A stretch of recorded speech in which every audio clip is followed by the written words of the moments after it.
so often. Does he just do it for fun at this point? Like for old time's sake? In a way, he's kind of like the Hamburglar of YouTube. He's like, I just am a thief. I don't know what you want me to do. It's part of my identity. I could choose not to dress like a burglar and wear a little burglar mask, but I prefer people know. Oh, you want me to change? You want me to stop being a burglar? It's my fucking name. Why didn't you tell Ronald McDonald to stop being a clown? Or Grimace to stop having a big juicy purple ass? That's right, you wouldn't. Brent practices a strategy on YouTube that unfortunately is pretty popular right now, where creators will scour other YouTubers' pages for their most popular videos and then just remake them. Same title, same thumbnail, nothing changed. This method, unfortunately, does work really well. One time Brent copied my friend Eddie's thumbnail down to almost every detail, except he just changed what kind of restaurant he was going to. This is a weird example because it's literally the same thumbnail, but he did change it technically. While Eddie's video asks, what toll will it take on me to eat at the same kids' restaurant in different locations over and over for weeks? Brent's video asks,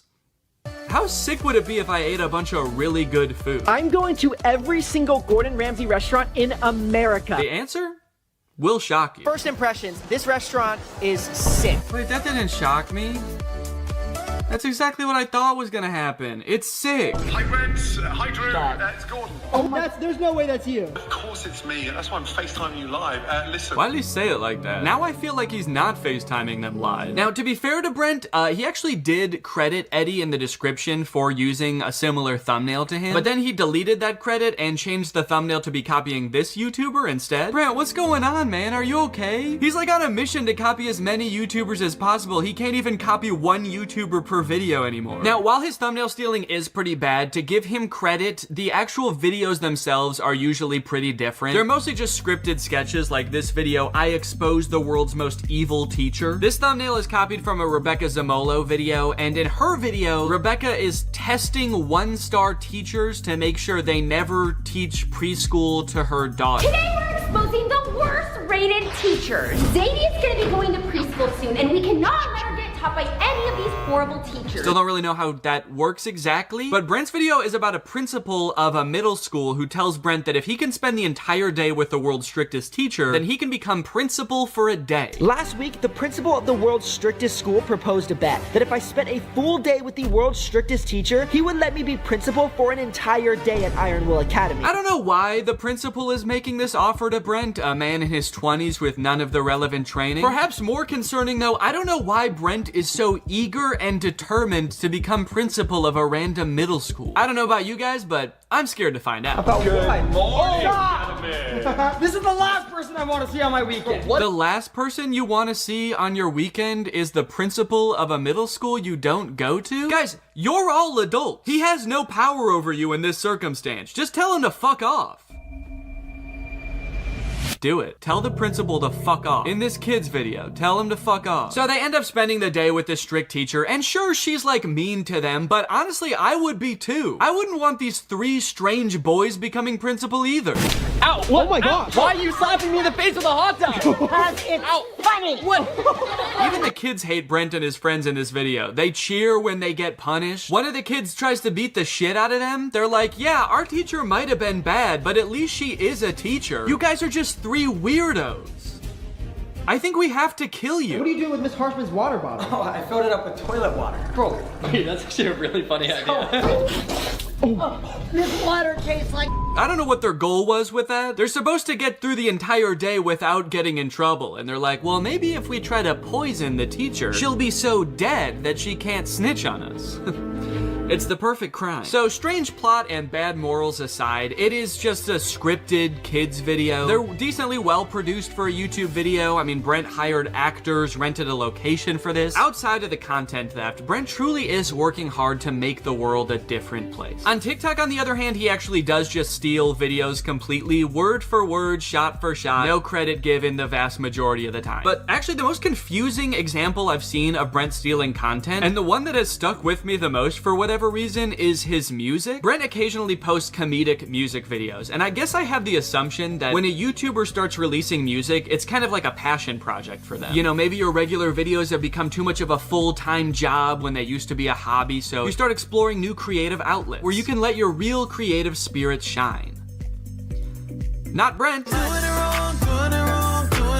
This is Brent's music video for Doing It Wrong, a song about that uncomfortable feeling when things are just a little bit off, like uneven hoodie strings, or eating bubble tape like this, or uneven pizza slices. And this is Red and Link's music video for My OCD, which is about that uncomfortable feeling when things are just a little bit off, like uneven hoodie strings, eating bubble tape like this, or all these other jokes Brent copied. It's my OCD, it's just my OCD. I was honestly very shocked when I realized this. I found it from this Reddit thread that basically accuses Brent of stealing their song. Red and Link's song is their most viewed video on their main channel. It's probably up there with some of the most crowning achievements of their career. The song has 62 million views, and then here comes Brent to steal it joke for joke, even including a sketch at the beginning that's super similar. Red and Link starts with this kind of like psychological evaluation sketch, and Brent starts with him talking to a psychologist. Brent even went out of his way to almost word for word copy a disclaimer that Rhett and Link put in their description. Note, we understand OCD is an important mental disorder that significantly affects the lives of millions of people. Brent's reads,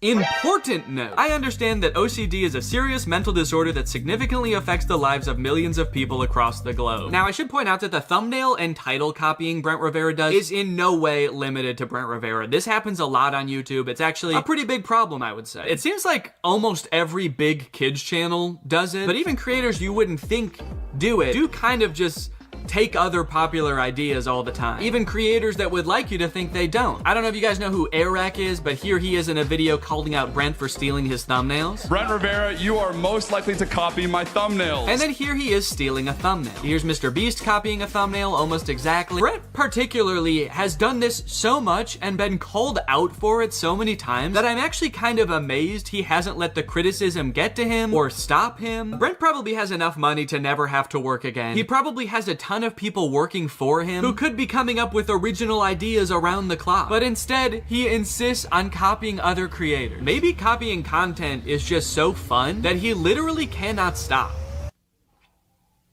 Well, I intend to find out. On day one, I followed Brent on TikTok and YouTube, turned on his notifications, and as luck would have it, on the very first day, he posted a TikTok. Oh wow, this is a nice car. Thank you. G-Wagon, AMG. Here, hop in. My ex had one of these, but I think it was fake. Fake? So fake? What do you mean by fake? Well, his is really high up. It was kind of easier to get into this one. Did it by chance say 4x4 anywhere? No, but there was a math problem here, 4 times 4 squared, but he doesn't like math. So basically the premise of the video is that his girlfriend's ex had a nicer G-Wagon than him, but it's so nice that she thought it was a fake G-Wagon because it had all these weird branding details. Brent swooping in once again with one of the most classic, relatable scenarios known to man. It's no wonder this thing has 40,000 likes. I have not only seen this type of video before, I think I've actually seen Brent make this video before. My ex had a fake Ferrari. Okay, if you search when her ex had a fake car, there's like a million videos with this same premise. Her ex having a fake Lambo, her ex having a fake BMW. So it's interesting because there is this fine line between copying a video and participating in a trend. This video has been remade so many different times by so many different people, it's actually hard for me to even find the original. So at this point, it kind of is a trend. Well, recreating this one's gonna be a little bit tricky because I don't have a G-Wagon. And also, I can't rent cars from Turo anymore because I got banned after my Cybertruck review. That's real. I'm not allowed to rent cars on Turo anymore because I think I made fun of the Cybertruck too bad. So I'm gonna have to come up with a bit of a workaround for this. So I recruited Eddie, who happened to be in town, to be the voice behind the camera, and away we went. You ready to film a TikTok, Eddie? I love it. I love making TikToks. I love posting to social media. I love making Instagram Reels. I wanted to be as true to Brent's original TikTok as possible, but due to circumstances, we did have to make some compromises. Like, Eddie couldn't really pretend to be my girlfriend, so he was just my friend, whose other friend has a nicer car, and instead of a G-Wagon, I used Laura's Audi. But overall, I think we pretty much crushed it. We even added in a sort of twist ending, and bada bing. Yo, what's up, brother? You ready to go? Wait, English or Spanish? No, I'm just kidding. Just put the fries in the bag, bro. A level 10 yacht. Yo, I'm gonna rizz her up. No, don't. Are you living down or just from Ohio? Chad, am I cooked? Never mind, sorry. What's up, brother? Oh, dude, look, a level 10 baddie. You think I have a chance? That's why I'm the Rizzler. That's why I'm wanted for murder. Skibbity toilet Riz. Grimace shake.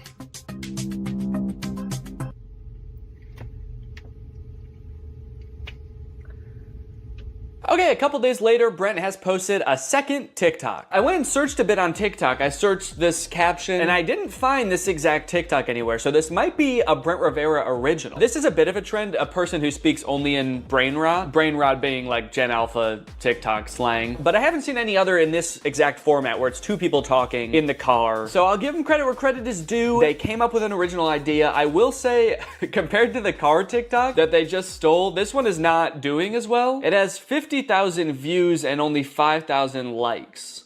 I was not thrilled to replicate this one. It was a little bit tough to get through. Not that the TikTok's like that bad. I actually thought that this dude Dom did a pretty good job. His delivery on some of the lines is pretty funny, like when he says, "Chat, am I cooked?" after trying to hit on a girl. Chat, am I cooked? I thought that was kind of funny. It didn't feel like a video I would make, so it just felt very unnatural to me. But anyway, let's go ahead and post it. So if Brent took inspiration from a different TikTok, it probably had like millions of likes. And then if Brent's ripoff of that got 5,000.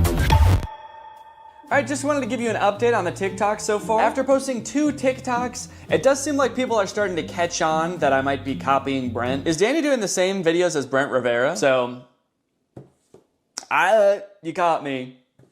Yes, I am. So 2 videos in, and people are already figuring out that I'm just copying Brent. So that just goes to show that if you want to copy other creators online, it's not gonna take very long for people to start noticing that you're doing that. I guess people were like, well, the first one could have just been a coincidence, but once you do it twice, then it's a pattern. And 3rd time is a charm. Once I do this one more time, people will be charmed by my video. Another interesting note is the TikToks are doing really well. The first one almost has 2 million views, the second one 2.3 million, and I think they both have more likes even than Brent's TikTok. This one has 300,000, the second one has 500,000, and Brent's TikTok, oh wait. Oh, did Brent? Oh, okay, Brent deleted his TikTok. I guess it wasn't getting enough likes. That's crazy. He just deleted it because it wasn't doing well enough. That's actually pretty surprising though that it didn't do well because mine did great. Mine has 500,000 likes. I don't know, Brent, I would post it again, honestly. This one's crushing. So now that I've posted 2 TikToks and Brent has posted 2 TikToks, but he's deleted one of them, it's kind of like I'm more Brent than even he is.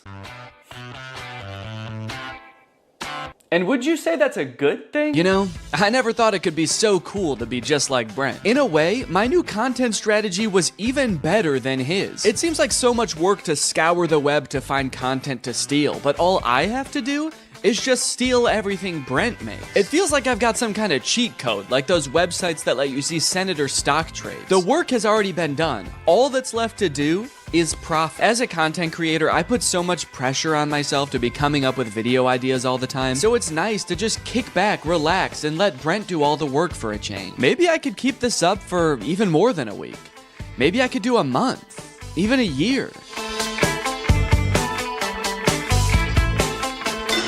The day that I have been long dreading has finally arrived. Brent has posted a YouTube video. He actually posted it 4 days ago, but then the weekend came and I didn't want to work on it on the weekend, and then a couple more days passed, so he actually posted it a few days ago, but I'm gonna recreate it now. It's called I Exposed the World's Most Evil Babysitter. Today, I'm exposing the world's most evil babysitters. These babysitters are so evil, they're banned from literally every website. They're banned from Yelp? I can understand them being banned from specifically babysitter websites, like you shouldn't be able to book them through babysitter websites. But being banned from Yelp? That seems kind of counterproductive. I think we should keep them on Yelp if they're really that bad. I'm gonna be exposing the babysitters to their parents in hopes of getting them fired. They're going into these homes with the evil babysitters, and they're gonna expose how evil they are. That way the parents will fire the babysitter. You would think that being banned from every babysitter website would be enough for these parents. Like, I don't know why Brent needs to come in and prove it to them. Let's skip forward and see what kind of evil stuff this babysitter's gonna do. This review says she super glued a kid to the toilet because he wasn't doing his homework. Ow!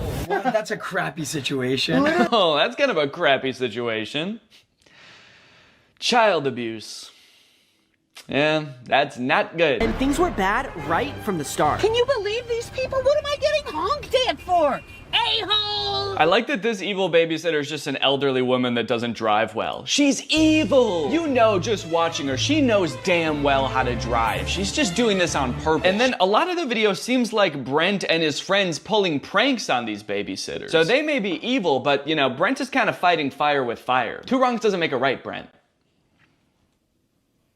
You all leave. Okay. Now, what is going on? You go stand in the corner. Why is my daughter in the corner? Okay, so they throw a fake party to get the babysitter mad at the kid so that the babysitter yells at the kid, and then they have the parents come back in after the party has left to be like, look, she's crazy. They had a party, a mariachi party. She's yelling at this girl for throwing a party. There's no party here. So it seems like in this one, they've basically framed the babysitter. So I'm gonna have to recreate this video, at least the title and thumbnail. But luckily when Brent copies a video on YouTube, he usually doesn't copy the actual video. He just copies the title and thumbnail. So I can kind of do the same thing. I can use the same title, same thumbnail, but then make the video itself kind of about whatever I want. So I thought about doing a commentary on the world's most evil real babysitters, but then I started to read up on it, and it was way too depressing for a comedy video. I don't know if you guys have ever heard of this crazy website called The News, but there's some crazy stuff on it. Anyway, I found this YouTube channel called Generation Hope that basically makes low-budget Darman style videos, and they had one about an evil babysitter, so I got to work filming a video about that. Then I took a picture of myself for the thumbnail,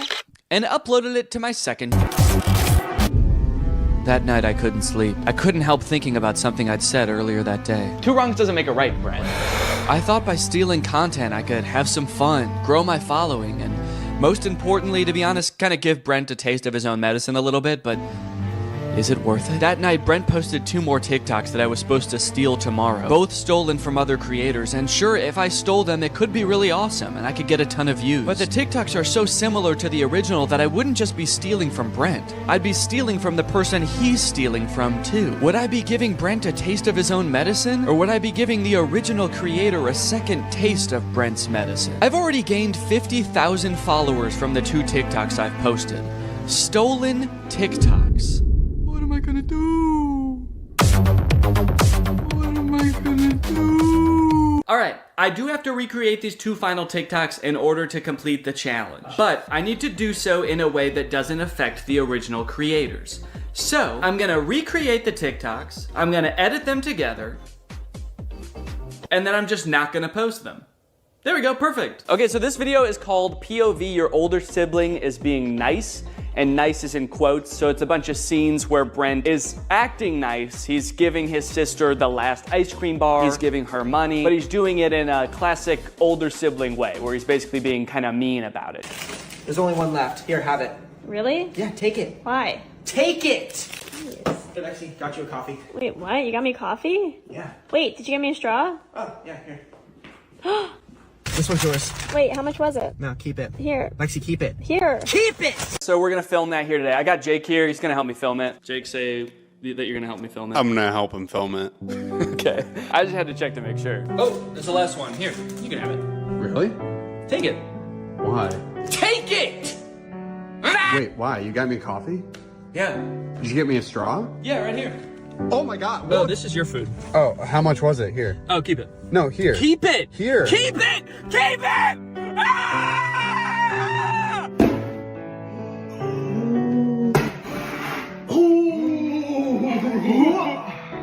You missed?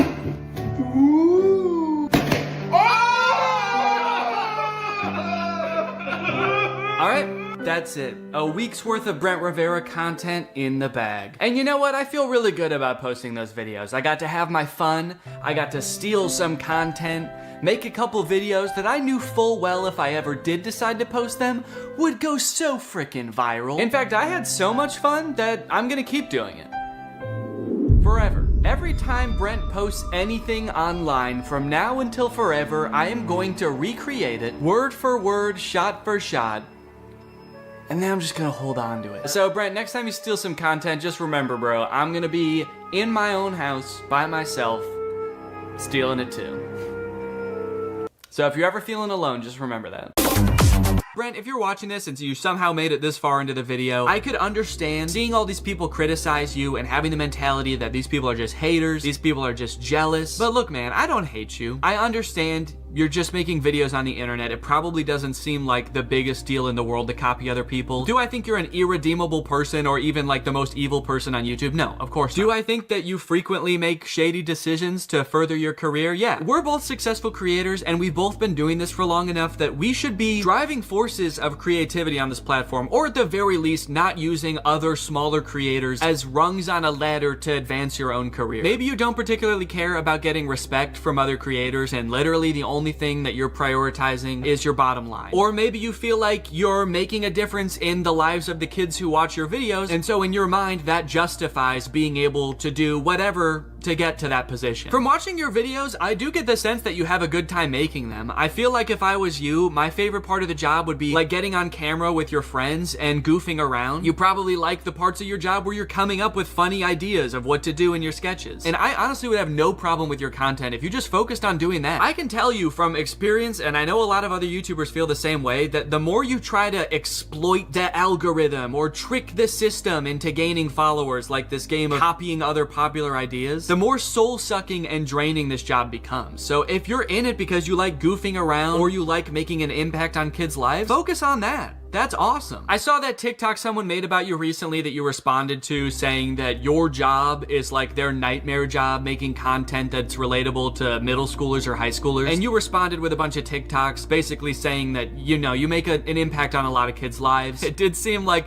a little bit like you were using the sick kids in those videos to like kind of really drive that point home. It felt a little bit weird to me. But I do disagree with the original TikTok in that I don't think that making content for young people has to be inherently this, you know, shady pursuit. As long as it's actually for kids, which I also think that you've kind of missed the mark on sometimes, and you're not blatantly plagiarizing other people, I don't think there's any problem with that. And I would have so much respect for you if you just like owned that. Having the mentality that it's okay to steal content from other people because you're making such an impact on other people's lives feels to me more like you're patting yourself on the back rather than really trying to make an effort to be like a good creative force in these kids' lives. So look, dude, I think that there's room for you for an awesome path forward. Are you going to be the guy who stole content from other people and tricked the algorithm and used other creators as pawns all the way to the top? Or are you going to be the guy that pursued what he loves? Anyways, guys, that's pretty much it. Thank you for watching. After making this video and watching all of that stolen content, I feel like I want to go like a whole week without watching any content. So thanks for watching.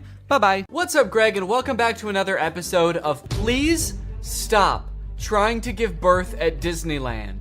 Please. Did you guys know about this? I just found out this is a thing. Women are trying to give birth at Disneyland in order to get a free lifetime pass. Don't do that. As I'm sure you guys are aware, because Disney is such a huge company with so many adoring fans and they're, you know, people love going to Disneyland, there are a ton of like urban legends and lore surrounding the Disney parks. You guys may have heard of some of the more outlandish ones, like there's one that like Walt Disney's head is like frozen and buried somewhere at Disneyland or something, or like it's like Buzz Lightyear's head on the Toy Story ride or something like that. But today I wanted to sort of dive into some of the urban legends surrounding the Disney parks. Mostly the strange things that Disney adults do at the Disney parks. Although some of these things are so weird that I hesitate to call these people Disney adults, some of these things are a little extreme. Kind of feel like I should call them something else. These people are like Disney extremists or something, I don't know. The first one, like I said, women flock to Disneyland to give birth and get a lifetime free ticket, which is such a bad idea on its face. Like, please give birth in a hospital, give birth where there are like medical professionals around and not like a chipmunk. And the worst part of it is obviously this perk is an urban myth and does not exist. This is not a real thing. Laboring women have shown up at Disneyland in the hope that their bub will be born there and get a lifetime free ticket. But guess what? That perk is an urban myth and does not exist. Important to note, this article is Australian. That's why they're calling the baby bub. They're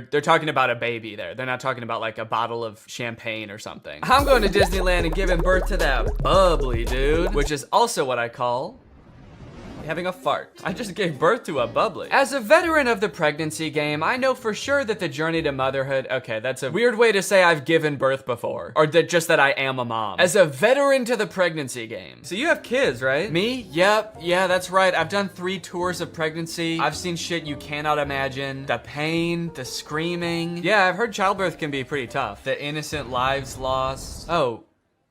What? The airstrikes. So many civilian casualties. Are we still talking about giving birth? Yes. Laboring women are racing to Disneyland's gates in hopes that if their baby is born there, they will secure their child a lifetime pass. Okay, so the article goes on to describe that there are people that have given birth at Disneyland before, and people have tried to replicate it and give birth at Disneyland, and they've gotten caught, and it hasn't gone well. I do feel like the article is over-exaggerating, though, saying that laboring women are racing to Disneyland's gates. Like, pregnant women have, like, the baby already coming out and they're shoving it back in, like running into Disneyland. There's just like a crowd of angry mothers-to-be banging on the gates in front of Disneyland. Let us in! We must release our spawn! Like making a break to the Pirates of the Caribbean ride to do a water birth. I just feel like they're exaggerating a little bit. I don't know if I would characterize it quite like that. So you're probably wondering how this rumor started. Like, did Disney ever at one point give a lifetime pass to someone whose baby was born at Disneyland? Well, I will let this TikTok explain that. Today in Disney history, the very first Disneyland baby was born. Rosa Salcedo gave birth to a 6-pound,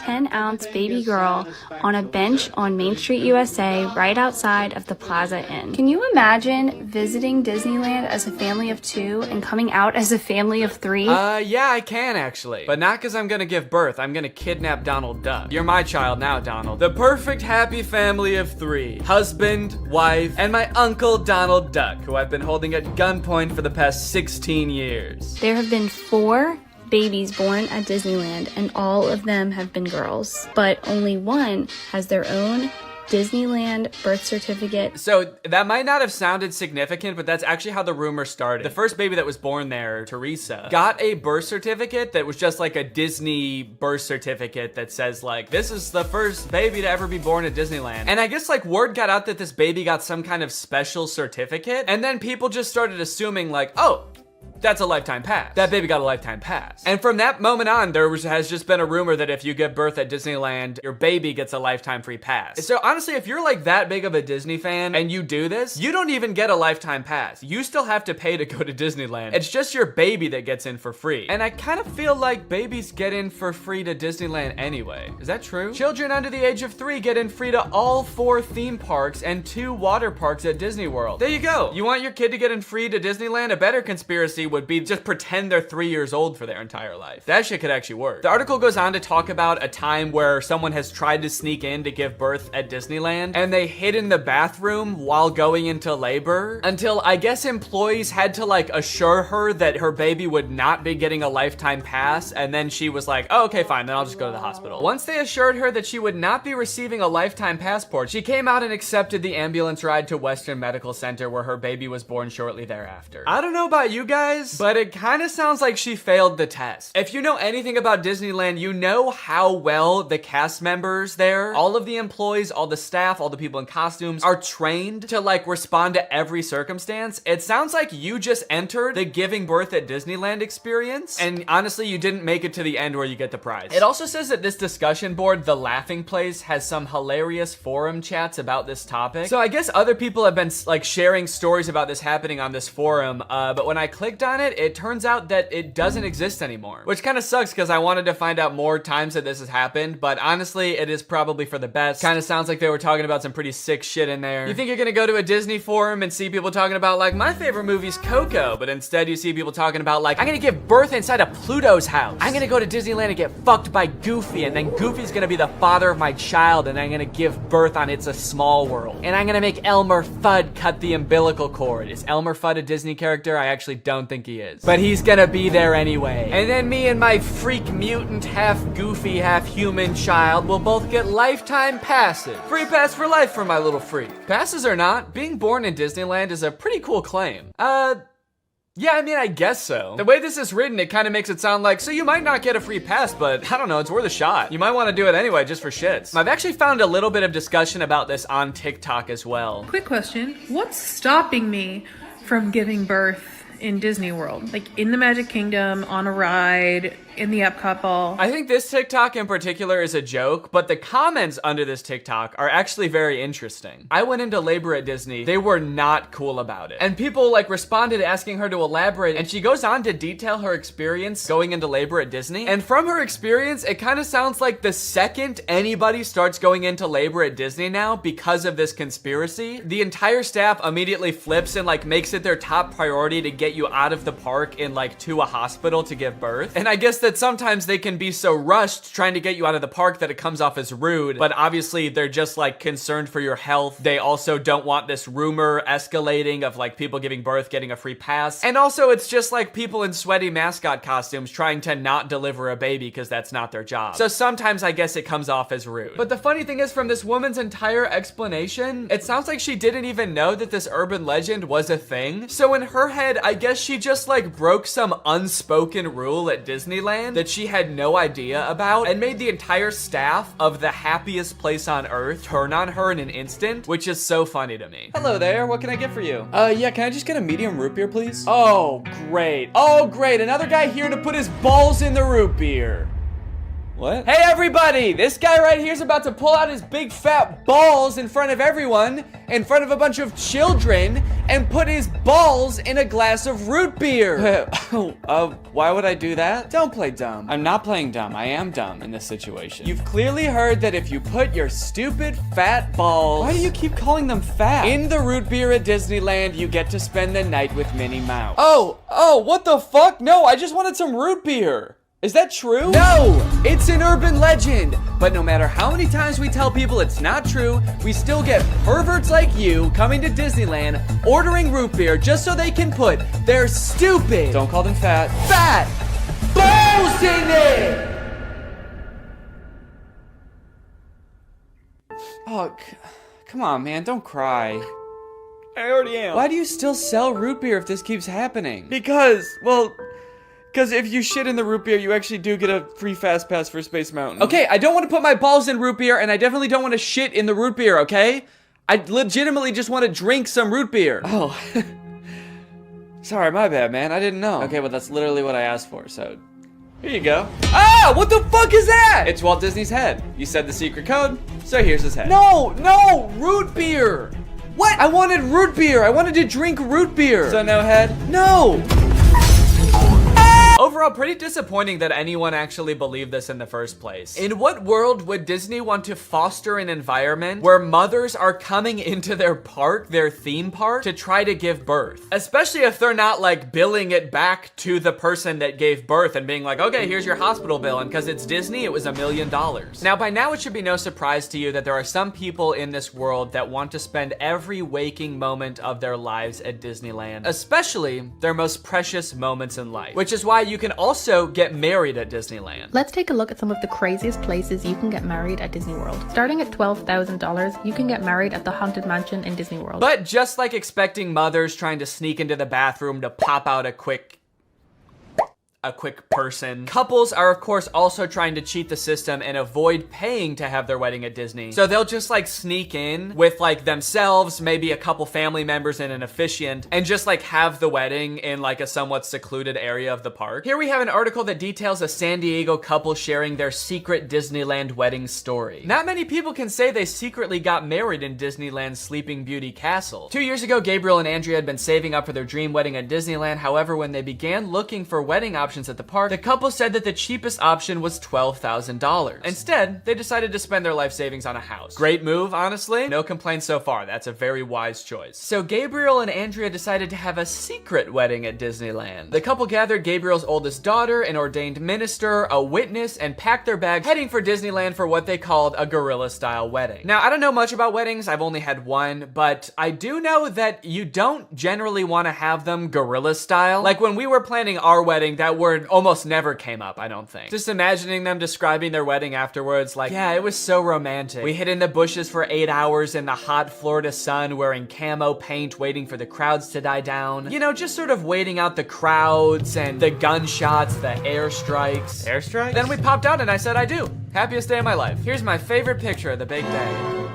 Now buckle up, because this next urban legend is about to get nasty. Quite literally, this is disgusting. Like I said, the most devoted Disney fans would probably spend forever at Disney if they could, but maybe they can. For years and years, the Haunted Mansion has been the home to an endless supply of Disney myths and legends. But the attraction's most prevalent and persistent rumor is that guests regularly spread the remains of their friends and family inside the ride. This can't be true though, right? It is 100% true. Yes, that is right, and I don't want to bash anybody's final wishes. I know that that's a very personal thing, but spreading human remains in a public place that people are like walking around and touching? Please don't do that. Or you know what, I should say, because I feel bad for people who are just trying to honor their dead relatives' wishes or whatever. If you're alive still and you're watching this video and that's gonna be in your will, please take it out. Don't make people do that on your behalf. Honestly, I am a little relieved that people are sticking to like spreading ashes at least, because there are a lot of different ways to dispose of a body. It was actually my grandpa's greatest wish to be laid to rest at Disney. Oh, that's sweet. You're gonna scatter his ashes around at the park? Not exactly.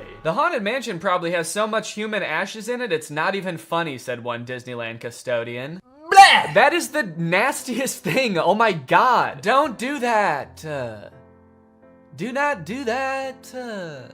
Please. People scatter their loved ones' ashes in the Disney parks monthly. Can you imagine just like being on a ride and the person next to you is dumping out ashes? Disney employees are literally aware of this too. They have to follow special protocols every time this happens. The custodians are used to identifying and vacuuming up these ashes. I don't know why I was surprised to hear they vacuum them up. Of course they do. It's a literal human corpse, basically. Of course they get rid of it. The people who are like requesting this happen to their bodies must know this, right? They must know that some custodian that does not willingly work in like a morgue or something is going to have to take care of that. This sounds awful for everyone. If you're the custodian, you have to vacuum it up, but if you're the person that just lost someone you care about, you have to know that they're just gonna vacuum it up. They might even make you watch. They have you come identify all the places that you scattered the remains, and then they just like make eye contact with you while they're vacuuming it up. This is going in the garbage now. We're gonna throw this in the garbage now. Say bye-bye. So when you're laying them to rest in the happiest place on earth, you're actually condemning them to forever in the suckiest place in the world.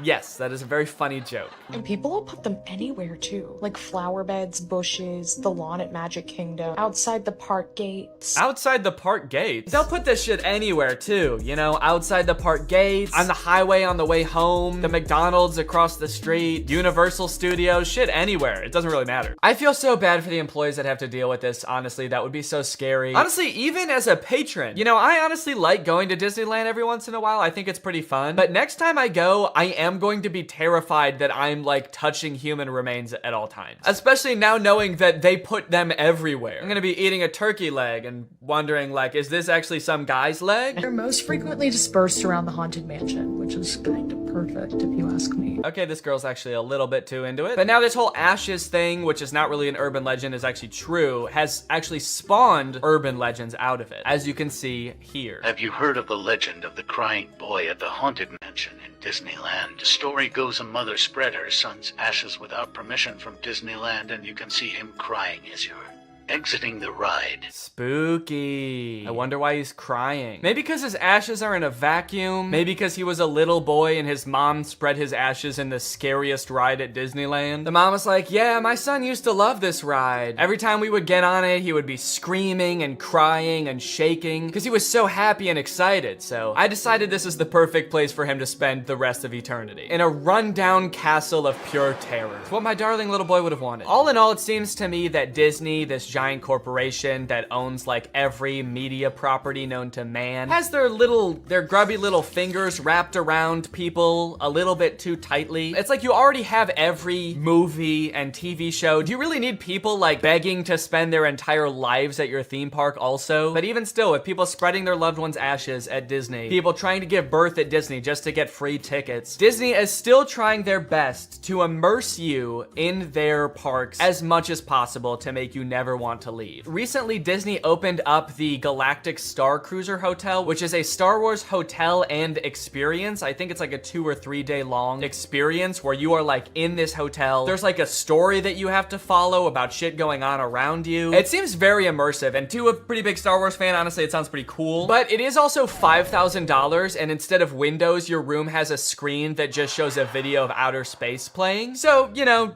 Just keep that in mind that you might go insane while you're in this place. With no concept of night or day, you just have to adhere to the Star Wars pre-approved activities. There's like stormtroopers patrolling the halls at all times. It's kind of like they wanted to build a Star Wars hotel, but they built a prison instead. I read through some of the Google reviews for this hotel. It's only been open for a little bit, so there's not that much to go off of. And honestly, there are a lot of 5-star reviews of people who seemingly really enjoyed it. I did think that this review was really funny. This person gave it a 1 out of 5, and they said, thought the experience was fun, but not worth the price. There are too many missions to keep track of, and you are always missing something. It kind of seems like they got like too immersed in the story and like started to believe that they really needed to complete these missions. This sounds more like the review of a disgruntled employee that like works on a spaceship. There are too many fucking missions, man. There's too much shit to do. The hyperdrive is gonna fail, and I need to fix that, not to mention the First Order's breathing down my fucking neck, trying to get me to give away the location of my comrade. This place is fucking stressful. I think my favorite thing I've seen come out of this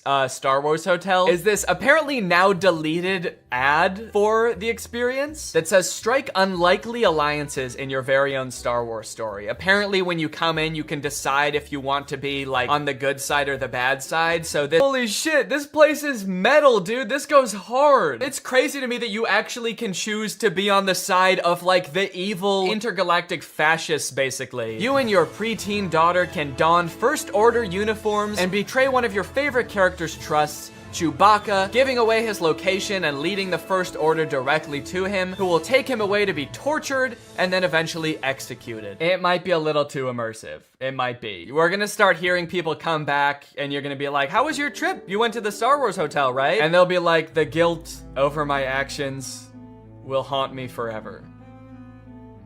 But I did what I had to do.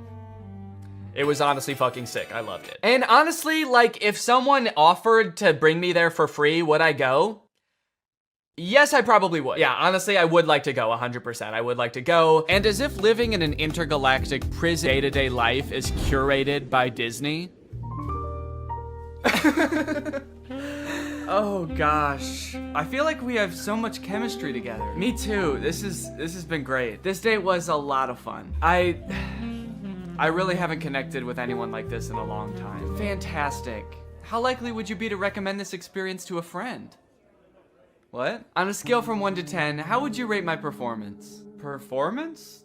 I thought you were just like genuinely interested in me, like romantically. Oh, perfect. So a 10 then? I really opened up to you. And you opened up to me. That's all just part of the story living experience. It's Disney magic. So that whole story you told me about how sad you were that you had to release your pet into the wild because it had grown to be wild. That was the plot of The Fox and the Hound. What the fuck is wrong with you? Thank you for riding Disney's Love Connection. Please make sure you pick up all your belongings as you exit the ride. Are you an animatronic? Please do not try to fuck any of the animatronics. Are you all animatronic? Have a lovely day here at Am I the only person that lives here? Anyway, that's the end of the video. It's time to talk about our sponsor.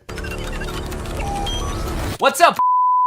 It's me, a hacker, and I'm so gnashing your teeth. I think they're on high alert. Hey, all that stuff we did back there, we were just messing around. We're just a bunch of friendly teens.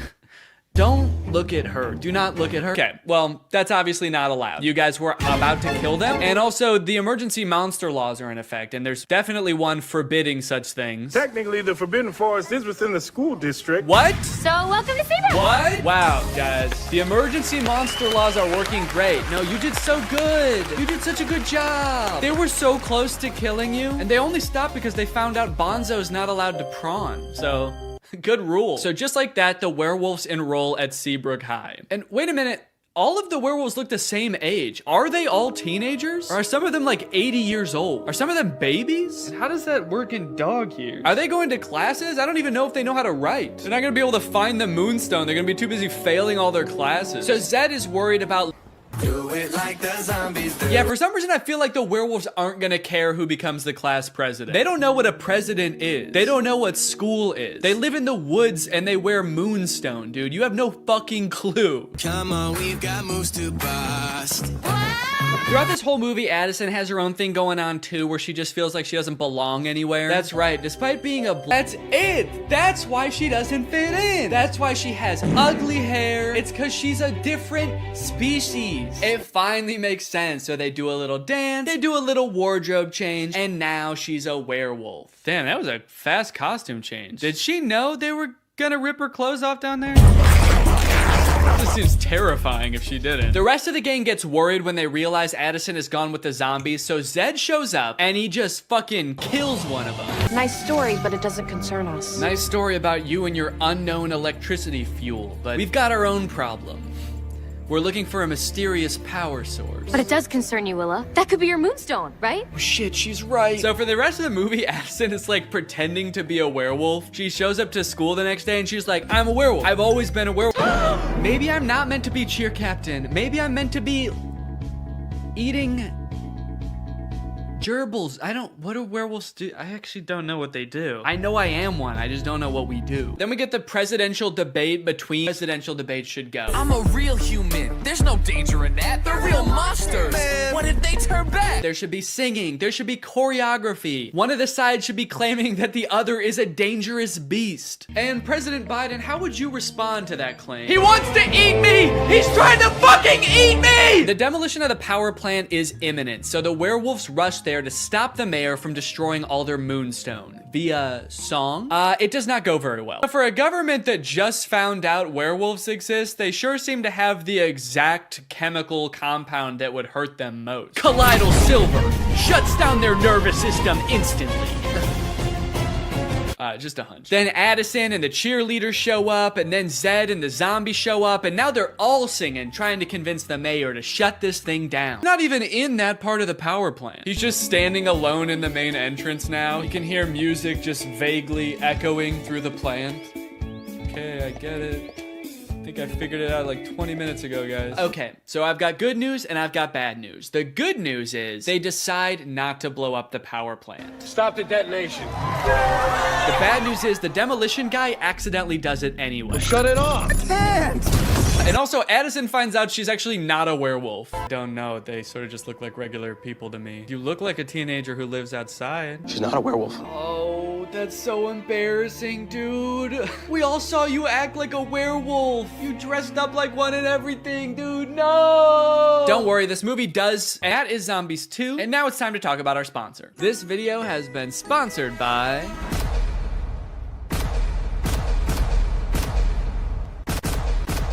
Guys, it's the season of giving, gathering, and with HelloFresh, it can be the season of saving. You can actually save money this holiday season with fresh, delicious recipes delivered straight to your door. It's cheaper than takeout, it's easier than grocery shopping, and the meals turn out so good. I like HelloFresh because I'm not really much of a chef. Okay, I don't really know how to cook well, but every time I cook HelloFresh, it ends up turning out great. Last night we had these Tex-Mex enchiladas, didn't take too long to prepare, turned out great. Honestly, best homemade enchiladas I've ever had, and I was the one who made them at home. I've got a lot going on. I've got a baby. I've got family visiting. It's a busy time of year. So sometimes it can feel impossible to get a good, nutritious homemade meal in, but not with HelloFresh. Can I let you in on a little secret? Some of their meals only take 15 minutes to prepare. How is that possible? Must be Santa. And guess what? HelloFresh is actually more than just dinners. They've got breakfast, they've got lunches, they've got snacks. So you can start skipping the grocery store for a variety of meals. HelloFresh is making life so much easier. So if you want to check out HelloFresh and for free breakfast for life, visit the link in the description or scan this QR code. One breakfast item per box while subscription is active. That is free breakfast for life with HelloFresh at my link. Again, this QR code. Don't use a different QR code, it won't work. Thank you to HelloFresh for sponsoring this video, and thank you to you guys for checking out HelloFresh. All right, thank you guys for watching this video. If you're new here and you're not subscribed yet, make sure you subscribe and turn on my notifications to join Greg. We are the fastest growing army on YouTube. Do not look that up. I'll see you guys next time. Bye-bye. What's up, Greg? I've wanted to make a video about the High School Musical movies ever since I started making videos about DCOMs almost 5 years ago. More so as just an excuse to go back and watch them, because when I was a kid, I really liked these movies. And if you're a millennial, chances are you did too. And you were also too scared to admit that to any of your friends. I don't know why as an 11-year-old I felt the need to pretend that I didn't like a movie that was, you know, made for 11-year-olds. As if all my friends were gonna be like, High School Musical? I don't know, man, sounds a little immature to me. I only watch war footage. I'm a very violent young man. Either way, something I did not realize as a kid is how low budget these movies were. The first movie was made on a budget of $4.2 million, which might sound like a lot, but Zombies 3, which is a newer DCOM, cost $40 million to make. In Zombies' defense though, they needed the money. Those werewolf costumes looked pretty expensive. But to the Spotlight operators' credit, they actually do crush it. They both get up there and they're nervous at first, but then all of a sudden, Troy's voice, it's like it changes almost, actually. It's like his voice changes from his voice to like a professional singer's voice. Because that is what happens, actually. Living in my own world. Now who'd have ever thought that? I think this might be like the most well-known High School Musical trivia, but for the vast majority of the first High School Musical movie, it's not Zac Efron's voice singing. He had a voice double. His name is Drew Seeley, and he never appears on screen in the movies. He also apparently didn't even realize how big of a movie High School Musical was, and forgot that he had done the vocals for the movie until it came on the TV while he was working a shift at P.F. Chang's. Apparently he tried to convince his coworkers that it was really him singing in the movie, and no one believed him. It's kind of funny because the whole point of the movie is kind of like, hey, basketball guys can sing too if they wanna. But not this basketball guy, actually. You don't want to hear this basketball guy's voice. So they crush the song. I should say something romantic. I gotta go find my mom. And then she vanishes. And he never sees her again. That's right, you thought the movie was gonna be about Troy and Gabriella? Nah. No, the rest of this movie is about Troy and Viking Boy. Flash forward, Troy returns to his high school, East High, where he is seemingly a god amongst men. And then, actually, I don't remember this scene. Yeah, I don't know what happens here at all. Looks like the teacher is about to maybe give some kind of speech about today's sponsor? This video is sponsored by the Pokemon Company International. And they've sponsored this video because they want me to share some very exciting news with you. A Pokemon Day celebration is taking place in Pokemon Trading Card Game Pocket right now. There's a new themed booster pack, Triumphant Light. And players can receive 3 booster packs for free just by logging in. And these booster packs, mind you, are guaranteed to contain at least 1 card of 4 diamond rarity or higher. By completing special missions, you can also obtain a unique display board, as well as Space-Time Smackdown packs, 500 trade tokens, 12-pack hourglasses, 24 Wonder Hourglasses, 24 Trade Hourglasses. Not to mention, at the end of March, ranked matches are coming to the game. So get your favorite decks ready and get ready to battle, baby. Pokemon Trading Card Game Pocket is a free-to-start game, available right now for download on iOS or Android. So go to this link or click the link in the description to join now. Log in, have some fun, and enjoy the Pokemon Day celebration. And now back to Troy. But unbeknownst to him, there's a new student at East High. Freaky genius girl. What did you do at your last school? Troy notices that Gabriella is sitting in the back of their drama class, and not to be nitpicky, but this drama class scene lasts for 2 minutes, but the class happens in real time from start to finish in that 2 minutes. The bell rings. They sit down. The whole class gets detention, and then the bell rings again and they leave. How long is a school day at East High? Is it like 15 minutes? Troy shows Gabriella around, they catch up a little bit, and it is revealed that East High is having auditions for their winter musical pretty soon. Troy jokes that Gabriella should sign up because, you know, they sang together. And Gabriella's response is basically, fuck no. I'll be signing up for anything for a while. Yeah, I don't know why. I remembered this movie differently. I thought they both wanted to do the musical. Troy seems to maybe want to do it, and Gabriella's like, no, I'm not doing that. No, I don't sing. I'm not a freaky genius girl, and I'm definitely not a freaky singer girl. So, dude, you know that school musical thing? Troy, the music in those shows isn't hip-hop, okay, or rock. It's like show music. Yeah, and you guys would never do anything like sing show music, right? And then cut to them singing the hardest show music in this entire movie. That's the funny thing about this movie. Since it's a movie about a musical, there are several characters in this movie that are opposed to musicals. So it is a little jarring to see those characters seemingly completely unaware that they are literally singing and dancing right now. But on the other hand, I guess it would also be weird if they didn't sing when everyone else was. At the end, when they're all singing, we're all in this together, Corbin Blue's just standing around like, this is lame. There's 2 parts in the song though where Troy like stops rapping to sing from the heart about how he wants to do the musical. She makes this feel so right. Should I go for it? What do you mean she makes this feel so right? And should I go for it? Gabriella doesn't want to do the musical. It was your idea, and she said no. Don't drag her into this. This girl's making me crazy. No, you're crazy. You already were, and then you met a girl. That's what happened. Also, Zac Efron is 5'8", and presumably so is everybody else on this basketball team, because they're all like the same height. So how good exactly are they at basketball? Okay, now you got Sharpay, who's played by Ashley Tisdale. She's like the head of the theater department at school. She's the theater kid. And her brother Ryan is the theater kid in boy form. They are getting a little bit worried that Troy and Gabriella might audition for the musical. Again, Gabriella has showed zero interest in doing the musical. So they decide to do a little bit of research on Gabriella. So they wow, where'd he go? Pay no attention to the fact that as he turns the corner, he probably fully saw Troy like. Meanwhile, Troy's dad is just standing there like, huh, that's weird. Could have sworn I saw basketball. Now, when we see the auditions, it becomes immediately clear that while Ryan and Sharpay are basically made out to be the villains of this movie because they're so overprotective of their theater department, they are completely in the right to do so. Not because their audition is really good, which it actually is, but because everyone else's is so bad. It's hard to believe that I couldn't sneeze. It seems that no one else in this entire school can even sing. It seems like they actually don't even have a concept of what music is. So like, yeah, I would actually be hoping I got the lead too. It is funny how they all act like they can't sing, and then anytime there's like an actual musical number as part of the movie, every member of the student body sings their heart out like the Renters do. What's going on there? So Troy shows up to audition, and then Gabriella shows up too. I guess, turns out she actually did want to audition. I don't know. I don't know if Troy threatened her or what, but she shows up. But they are too late to the actual audition, so they don't get to audition in time, but they stick around afterwards and just sing an audition anyway. And Miss Darbus, the director, hears them and decides, you know what, you guys get a call back. Understandably so. She's working with a very small talent pool. Here comes two people who know what a song is. She's got to hold on to that.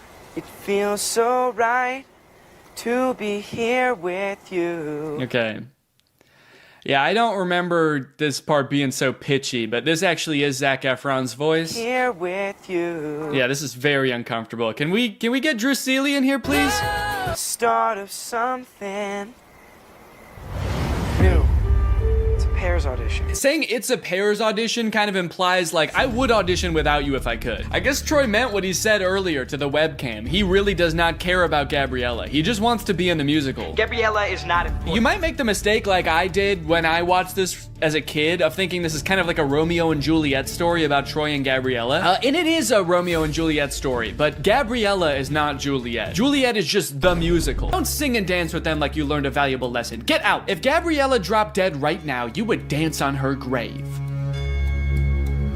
And that's High School Musical 1. Many people lovingly remember Little Viking Boy from the first High School Musical movie. And while he rocketed to stardom in the wake of the first movie, his troubled life and fall from grace has been the subject of many concerned Twitter threads in the 19 years since. Do you know why I pulled you over today, sir? Huh? I said, do you know why I pulled you over? You're all over the road. Huh? All right, you want to play tough, asshole? That's fine. Huh? All right, step out of the vehicle, take off that helmet. No, I can't take this off. It's a birth defect. It's part of my body. Are you drunk? I don't know, huh? Let's think about that. Does crack get you drunk? Let's think about that for a second. Let's all think. Does crack get you drunk? After 15 DUIs and 3 counts of kidnapping exotic animals, Little Viking Boy was sentenced to life in prison. Authorities claim that it's here he became head of an extremist religious cult. His followers helped him escape in 2023, and his current whereabouts are unknown. Although he does occasionally post to Instagram to frantically proclaim the end is near or post a brand deal. Every morning I wake up and I drink 6 bangs. High School Musical premiered to 7.7 million viewers, a record that has only been broken a handful of times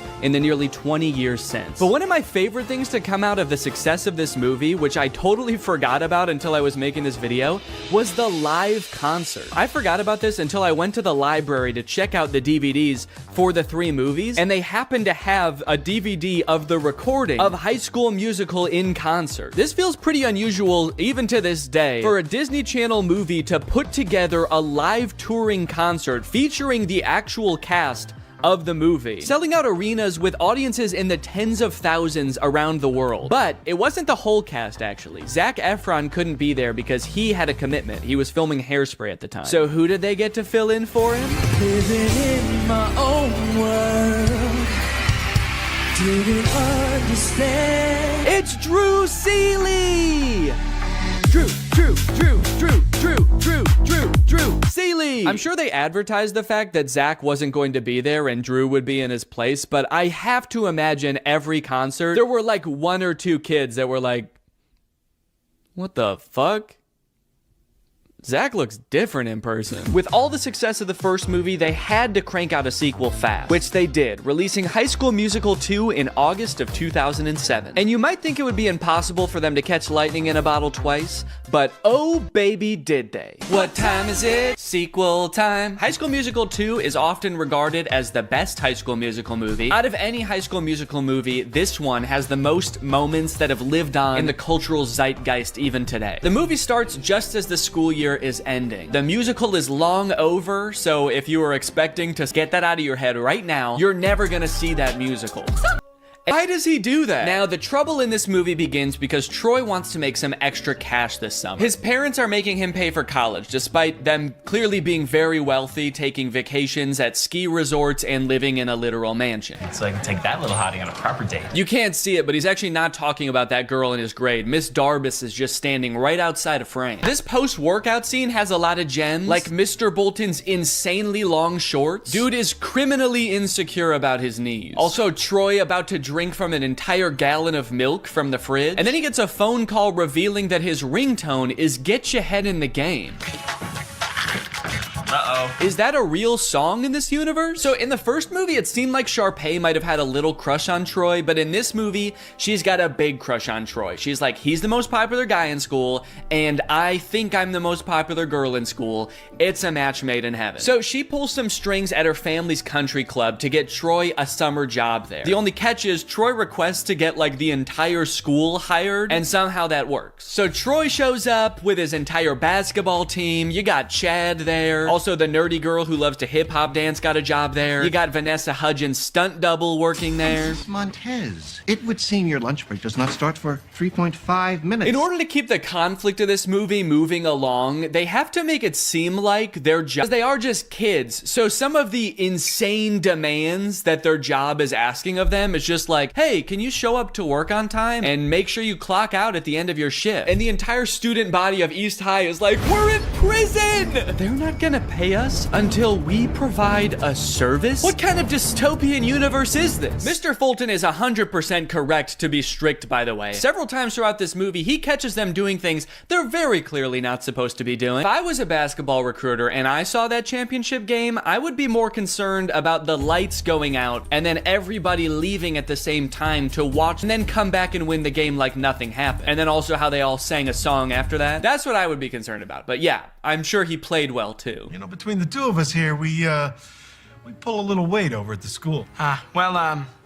Time flies when you're having fun. I'm not really sure what prompts that reaction. They're like, you know, we could do a lot of great things for your future. We really want to help you, Troy. And he's like, I don't know. I'm getting the fuck out of here, guys. See ya. If that were Mr. Bolton there instead of Troy right now, he'd be barking like a dog. Pay's dad let me play a few holes and then invited me to dinner with some U of A alumni. Really? Oh, wait, Troy's dad is fixing up a car. Look, he has other hobbies. Good for him. Granted, he is propping up the hood of the car with a basketball, and there's more basketball and hoops in the background. And I do kind of feel like if we could see what he's working on, there would just be 5 basketballs where the engine is supposed to be, but it's a step in the right direction. Troy's dad, surprisingly, is all for Troy going for the basketball scholarship. Nothing wrong with keeping your eye on the prize. And that's great. I totally agree with that. Troy should capitalize on these opportunities he's been given, but he should try to make his girlfriend and his friends a priority too. However, that is not what Troy does. This song is great, but tell me why at the end of the song, Ryan and Chad are wearing each other's clothes. because they don't ever address that. It's such a confusing part of the movie. Why did they change clothes? When did they get naked? So I was confused about this, so I actually went looking and I found an article where the two actors explained what happened. The outfit swap was actually suggested by director Kenny Ortega. Quote, he had the on-the-fly idea at the last minute, Blue said. We had already done one take of that scene and he did the usual thinking gesture and said, switch outfits. Bro was cooking. Bro was, you know, I don't know what he was cooking, but bro was cooking something. Well, you missed out on a fun night. I've had them. I've had her fucking brownies. I like that that was the thing that pissed him off. He was like, look, I can catch you romantically dancing with my girlfriend at sunset until the cows come home, but you touch her mom's fucking brownies? You're dead. We're fighting. And let's just say by the end of the fight, I'm gonna be wearing your clothes. Blowing off your friends, missing dates. If that's you, it's good to know. No. Missing dates? Blowing off friends? This is nothing like the Troy I met last year, who blew off his friends and missed basketball to audition for the musical with. The pressure has mounted. Troy's about ready to crack, which means it's time for the most iconic song of all, Bet on It. I love this song so much. What? Troy, respectfully, I think you have a lot more to worry about than your golf swing. That's not what this song is about, is it? Guess it's kind of vague. Hell yeah, dude. You know, powerful lyrics aside, I actually have no clue what he's decided on at the end of this song. He's kind of just like, you can bet on me. I'm gonna end up on top. I got this. And it's like, what are you actually gonna do though? Are you gonna get Gabriella back? Are you gonna do the talent show? He's like, no, I was just gonna stand on top of this mountain for the rest of the summer, actually. No one can be mad at me up here. The end of this movie is messed up. Sharpay actually turns her act around. She previously got the Wildcats banned. Gabriella's here. Why? She forgives him now? It's actually not clear at all what Troy did to win Gabriella back. They haven't seen each other since she drove away singing. Maybe word got to her that Troy was angrily prancing around the golf course and she was like, oh God, it's gotten too bad. I gotta step in. The last song of this movie is called All for One. I don't know, I kind of feel like they lost a little bit of inspiration at the end here. Kind of feels like they forgot what moral they were working towards for the end of this one, and they were like, and we're all together in this one also. And the movie ends with Gabriella wooing several times while looking over at Troy for approval. And that's the end of the movie. And now I'm very excited to watch the third movie. But before I do, there's something I need to address. I feel like there's something deeply wrong in these movies. And I feel like I'm finally starting to get a handle on it. These movies, like, they don't really feel like musicals. And it took me a while to figure out why. So to explain it to you, we're gonna have to go back to medieval Europe. In a French town in 1518, some 400 people became inexplicably overcome by an urge to dance. They did so for weeks on end. This dancing plague, as it was later coined, lasted for months and only ended when participants were either so exhausted that they collapsed or so exhausted that they were dead. Authorities tried to stop the dancing, even hiring musicians to play vigorously to try to help them get all the dancing out of their system. This, of course, made things much worse. This event has baffled scientists and historians for years, but many believe it could be the result of a particular type of food poisoning. Yeah, crops like rye can end up growing a type of fungus that basically makes you crazy. Could it be that this is what's happening at East High? In the High School Musical universe, the characters, they sing and they dance, and at first you might think this is just like any other musical. They get a depiction of how they're feeling. But a closer look reveals something shocking. We'll get the karaoke party. Now, you might think that a moment like Get Your Head in the Game is totally different. You know, that song doesn't really exist within this universe. But what is Troy's ringtone in the second movie? But how could an entire school become poisoned by a rare fungus? This man, who convinced us he had relevant qualifications, believes it could have been a certain freaky genius girl. It could be that by growing a fungus in a lab, Gabriella was able to manufacture a sort of singing and dancing craze to control Troy, who I'm pretty sure would have never done all of that stuff had he not been under some kind of drug-induced hysteria. After all, Troy is so cool and singing is for weirdos. So it could be the fungus, or maybe Gabriella's some kind of fucking witch. The High School Musical bonus soundtrack. You love High School Musical hits like Get Your Head in the Game. Well, now's your chance to own the extended soundtrack, like Coach Bolton's Crisis. What's up, guys? I'm 16. I'm the new player on the basketball team. I'm really excited to play. Yeah, Mr. Bolton, we know it's you. And Gabriella's on the news. A little boy drowned in the pool. Oh no. A little boy drowned in the pool. No. Where was the lifeguard? Having a picnic. And a preview of the finale song from High School Musical 3.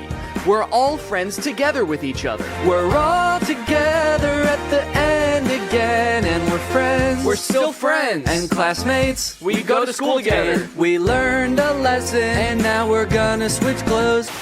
It's a gift from the guy. High School Musical 2 broke the premiere record that the first High School Musical had just set. Instead of 7 million viewers, this one had 17 million viewers. So of course, they had to make a third one. High School Musical 3, Senior Year. The only one in the franchise with a subtitle. Now, outside of the fact that they're all seniors in this movie, which I can tell by the title of the film, I actually know next to nothing about this one.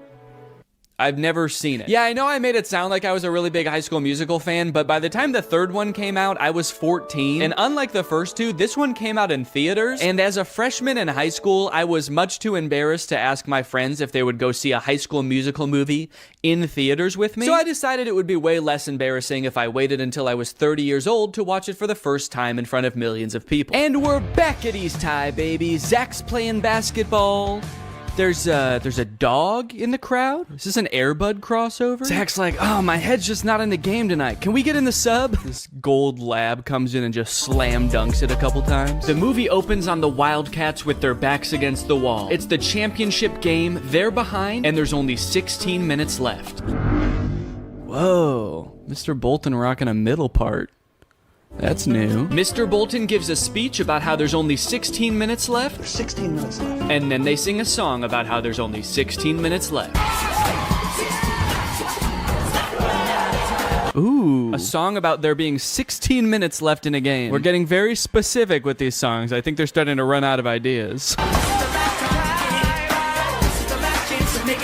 This is the last time to make Dad proud. If I don't, then he never will be. Hell yeah, he won the championship game. Again. I'm noticing right away that this movie is like much higher production value than the other two. I'm curious to see the budget on this bad boy, because this movie looks like they actually like lit it. The other two just kind of look like they set up cameras and started filming, but there's lights in this one. So now they're having like the biggest high school rager ever, and they expect us to believe that they're not insanely rich. I'm pretty sure this is in Troy's backyard. Hey Troy, great house, bro. Your room is way cool. Oh, thanks, man. Yeah. You were in my room? Whoa, yeah, I just took a picture. Yeah, just took a picture of your room, man. He's a secret agent for the IRS. He's like, how did your family get so rich? Well, another top secret hiding place. You're the second girl I've ever had up here. Yeah, it is top secret. I couldn't even see it up there. Just looks like a regular tree to me. It's here we find out that while Troy is a shoo-in for the basketball team at U of A, Gabriella's already been accepted to Stanford. I sense a conflict in the movie. Troy's going to University of Albuquerque to play basketball, and Gabriella is going to learn how to create the singularity at Stanford. So they sing a song about cherishing the present moment. Did they like challenge themselves to make a song with no dancing in this one? They're like, what if we just sat for a whole song? Oop, now he's up. Oh, that was it. That was the whole dance. Nah, it doesn't work with this song. Juilliard is considering 4 of you for 1 available scholarship. Sharpay Evans, Mr. Ryan Evans, Miss Kelsey Nielsen, and lastly, Mr. Troy Bolton. What? Julie. Since when does that guy have a evil cackle? I mean, I was surprised too, but that guy threw his head back and squealed. Did he submit his name to Juilliard as some kind of evil plan to get him killed? They're trying to come up with some ideas for the spring musical, which I'm just now realizing they write every year. Like, they don't do a pre-existing musical. They write their own musical every year. All of you will create it. That's why in the first movie they call Kelsey the composer. She literally writes the musical. Isn't that crazy? But to get some ideas, Miss Darbus asks the seniors about their future. Your future. It's easy. It's U of A. Hoops all the way. Yeah. Miss McKessie. Is University of Albuquerque like a really good school for basketball? I feel like I've never heard of them before. All the basketball players are like, we gotta get to U of A, man. It seems like that's just like the closest college that has a basketball team. Meanwhile, Gabriella's going to Stanford, Sharpay's going to Juilliard, and they're like, I don't know, we can go play basketball down the street. For the record, the reason I've never heard of the University of Albuquerque is because it's a Catholic liberal arts school that actually closed in 1986. So I guess these characters live in some sort of alternate dimension where it stayed open and went on to become a basketball powerhouse. Mr. Bolton. Mr. Bolton. Yeah, All of a sudden, he doesn't know if he wants to go to Juilliard or U of A. See, he really never did care about Gabriella. He just wants to sing. Somebody just let this kid sing. Just tell him it's okay. Imagine having everything. Jeez, that song started so abruptly. No intro, no build up. It's kind of scary. Oh, this is a look into some kind of strange alternate future where Troy chose neither basketball or Juilliard and became a stalker. I want that to be how this movie ends. Troy choosing between two incredible futures and instead he just throws his life away. It's like, I can't decide. I don't fucking know. Miss D said that there's only one scholarship. There's two of us. Wait, they're doing this to compete for a scholarship? Not even just a place at Juilliard? If I know anything about these two, it's that they can both afford to go to Juilliard. Why do they need to take the scholarship away from somebody else? Which one do you think I should wear? Well, I've never been asked to a prom, but this almost sounds like an invitation. Did she say she's never been asked to prom? What about last year? They were dating last year.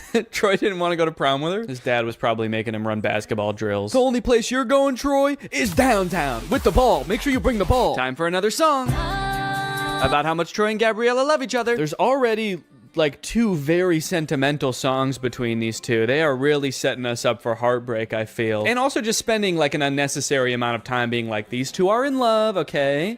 Don't forget that they're in love. That way, when whatever happens, we're gonna all be sad, all right? So that way, when Troy picks U of A and Gabriella gets hit by a bus, it's gonna be sad. I think they're gonna end up going to the same college. They couldn't possibly end this entire series by being like, they didn't actually like each other that much. They're just gonna call it quits.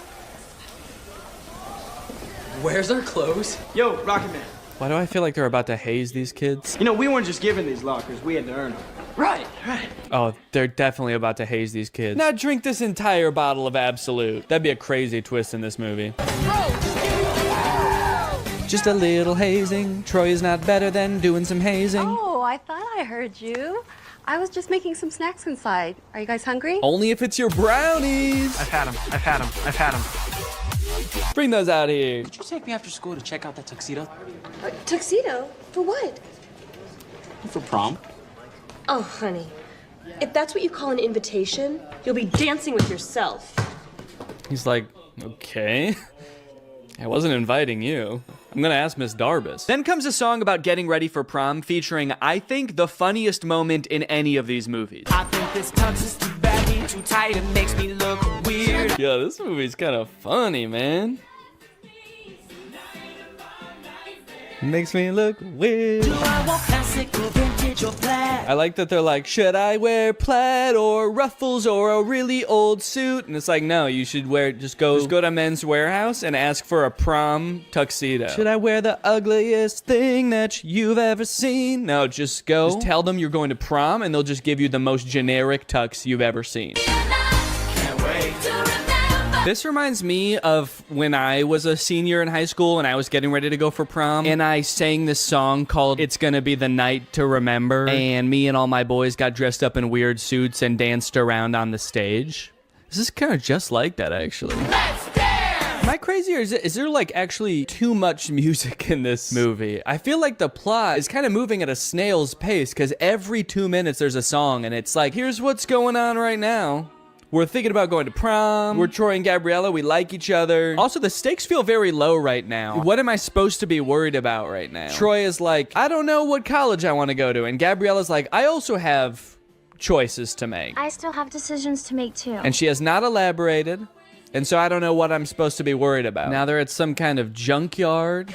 Just hanging out at a junkyard as if we've always known that this is what they do. You see what happens when you do a show?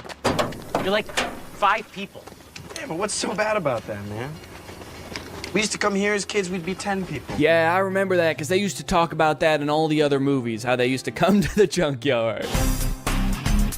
Take it back to the place where you know it all began. Finally, the boys are back at the junkyard. So that we had a song establishing that Troy and Gabriella are in love. Now we have a song establishing that Troy and Chad are friends. This kind of reminds me of senior year in high school when I danced around in the junkyard with my best friend and we sang a song about how the boys are back. It's weirdly similar, actually. Whoa! Whoa! The junk men who live in the junkyard are here. What's going on? What if Troy and Chad turn around and see them and they're like, whoa, what the fuck? Who are you? Maybe I'll just stay here next year. Stay in Albuquerque? That makes no sense. And why do I always have to make sense? Why do I always have to make sense? Why can't sometimes I just say, What are you gonna, tell me about this? Juilliard. The only dad to ever be pissed off that his son is getting considered for a scholarship at one of the most prestigious colleges in the country. Hey. Troy, come on. Ah, damn, he's too fast. Get back here. The director for that scene was like, okay, how could you guys like run away but also walk away at the same time? Oh no, he's going crazy again. Painful basketball time, time to scream and shoot some hoops. I like that little pouty dance up the stairs. Okay, Troy, for this one, you're a pouty toddler. Now you're a crab.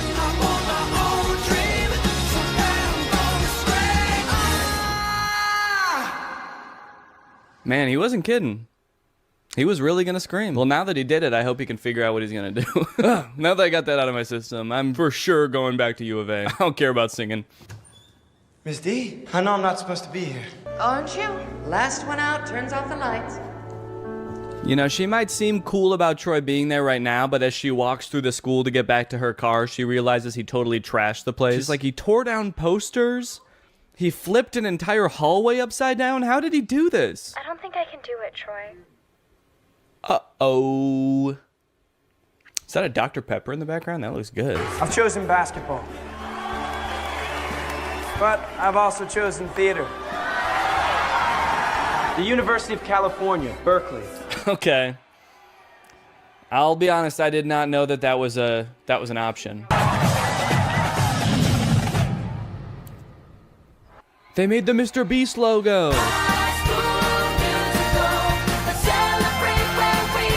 I like that they're performing for the camera and not for the audience who's here to see them graduate. They're just like facing away from the bleachers. All their parents are like, damn, I wish I could see their faces. I don't even know which one's my kid. Now they're all just gonna smile at the camera for the rest of their lives. They say, we're not going to college, baby. We're gonna stare at this camera forever. And that's it. That's High School Musical, baby. As far as endings go, I think they did a decent job with a nearly impossible task. It's a Disney Channel movie, so it's not like they can just like make everybody break up and go their separate ways at the end of the movie. That would be too sad, obviously. But they also can't make everybody just go to the same college and do the same thing, because that would be unrealistic. So it leaves the door open. My only issue is that in doing that, they kind of don't really provide any closure. Feels like they kind of just pushed Troy's decision of what he wants to do with his life further down the road. But if you are looking for some closure for Troy, I might have something that helps. I mentioned earlier that the character of Troy was inspired by one of the writer's real high school teammates. But when I read that for the first time on Wikipedia, I was surprised to find that that teammate has his own Wikipedia article. And that's because that classmate, Lynn Swan, went on to be a professional football player, playing for the Pittsburgh Steelers and winning the Super Bowl 4 times. This man is the real-life Troy Bolton, and that might be the least interesting thing about him. In fact, he might not even know. It really helped you in your game. All the things that ballet taught you, you applied that to the football field. Touchdown, Pittsburgh! Did you catch any flack from your teammates about taking ballet? I mean... Oh, always. King playmaker. But you're a playmaker. Did you ever think maybe I could be both? Who could defy gravity.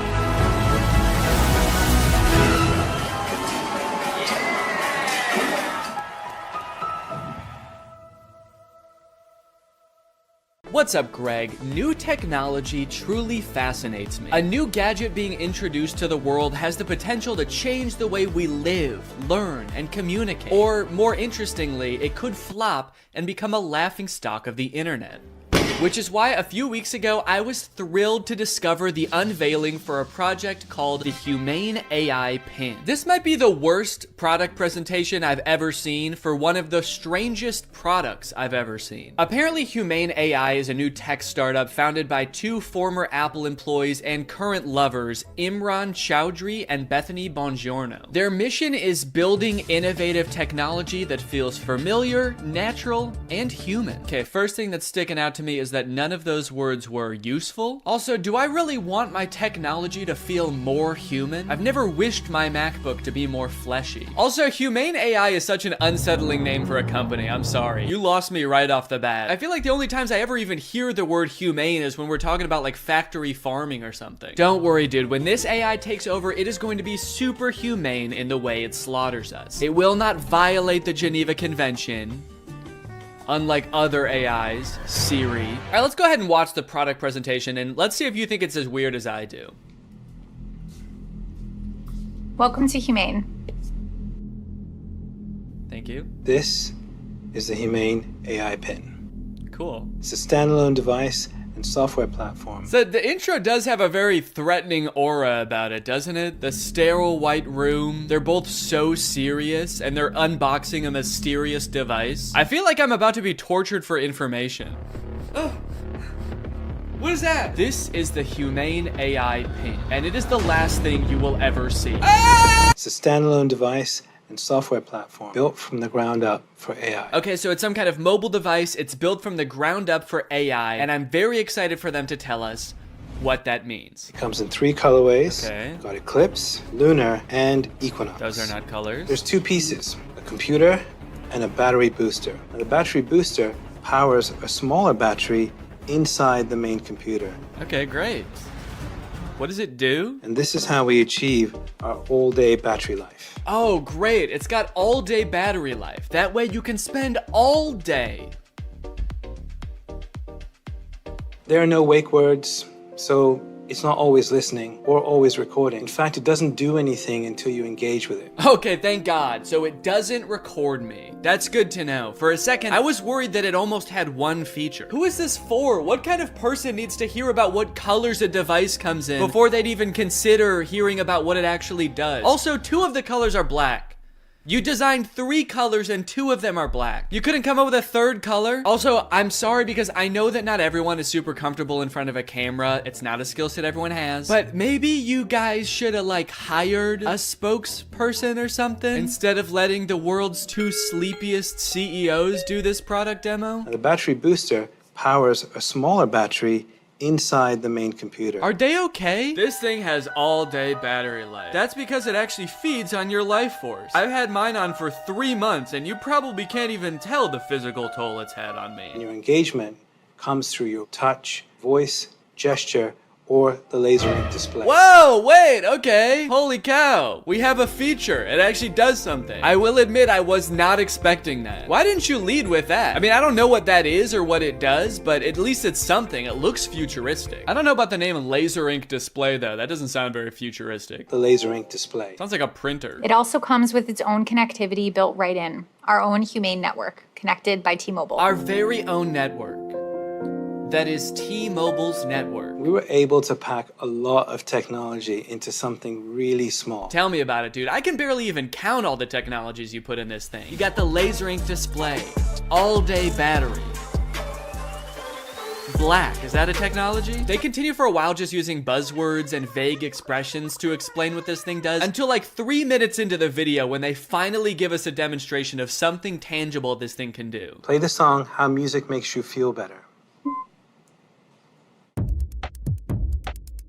Doesn't look like it's making him feel better. We've partnered with Tidal, which you get out of the box. Okay, finally, we know one thing it can do. It can play music. And not just how you would normally listen to music either. You can give it little riddles to try to figure out what songs you want it to play. Play music written by Prince, but not performed by Prince. Give me songs written by first-born left-handed British women who have never been to Ibiza that weren't released on weekends or holidays. Can Alexa do that?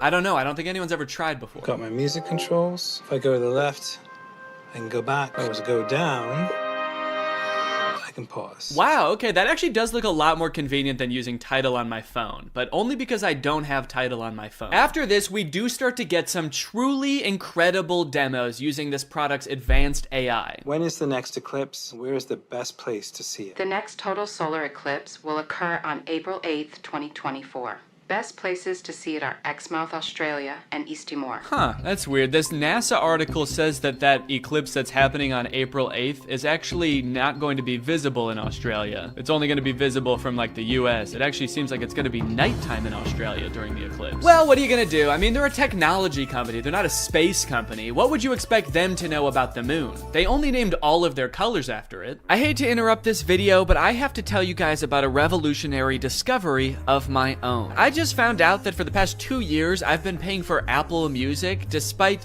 not having any recollection of ever signing up. I don't use Apple Music, but nevertheless, I've paid them like $200 without ever even having used their service. I think this is a pretty relatable issue in this age of subscription services. And something like this could be happening to you too, but luckily, today's sponsor, Rocket Money, is here to help. Rocket Money is the personal finance app that helps you cancel subscriptions, lower bills, and manage your money better. Rocket Money is super helpful with things like my recurring Apple Music charge, because not only does it help you identify recurring charges, it also helps you cancel them. You can actually cancel subscriptions right within Rocket Money's app with just a couple of taps. You don't gotta worry about navigating the service's own website. You don't gotta worry about pesky customer service calls. Here's why I think this is gonna work for you, because Rocket Money has saved its customers an average of $720 a year, with over $500 million in canceled subscriptions. So to save more and spend less, join the over 5 million members using Rocket Money today. Go to rocketmoney.com/Danny or click the link in the description to get started today for free. And you can also unlock even more features with premium. That's rocketmoney.com/Danny to get started for free.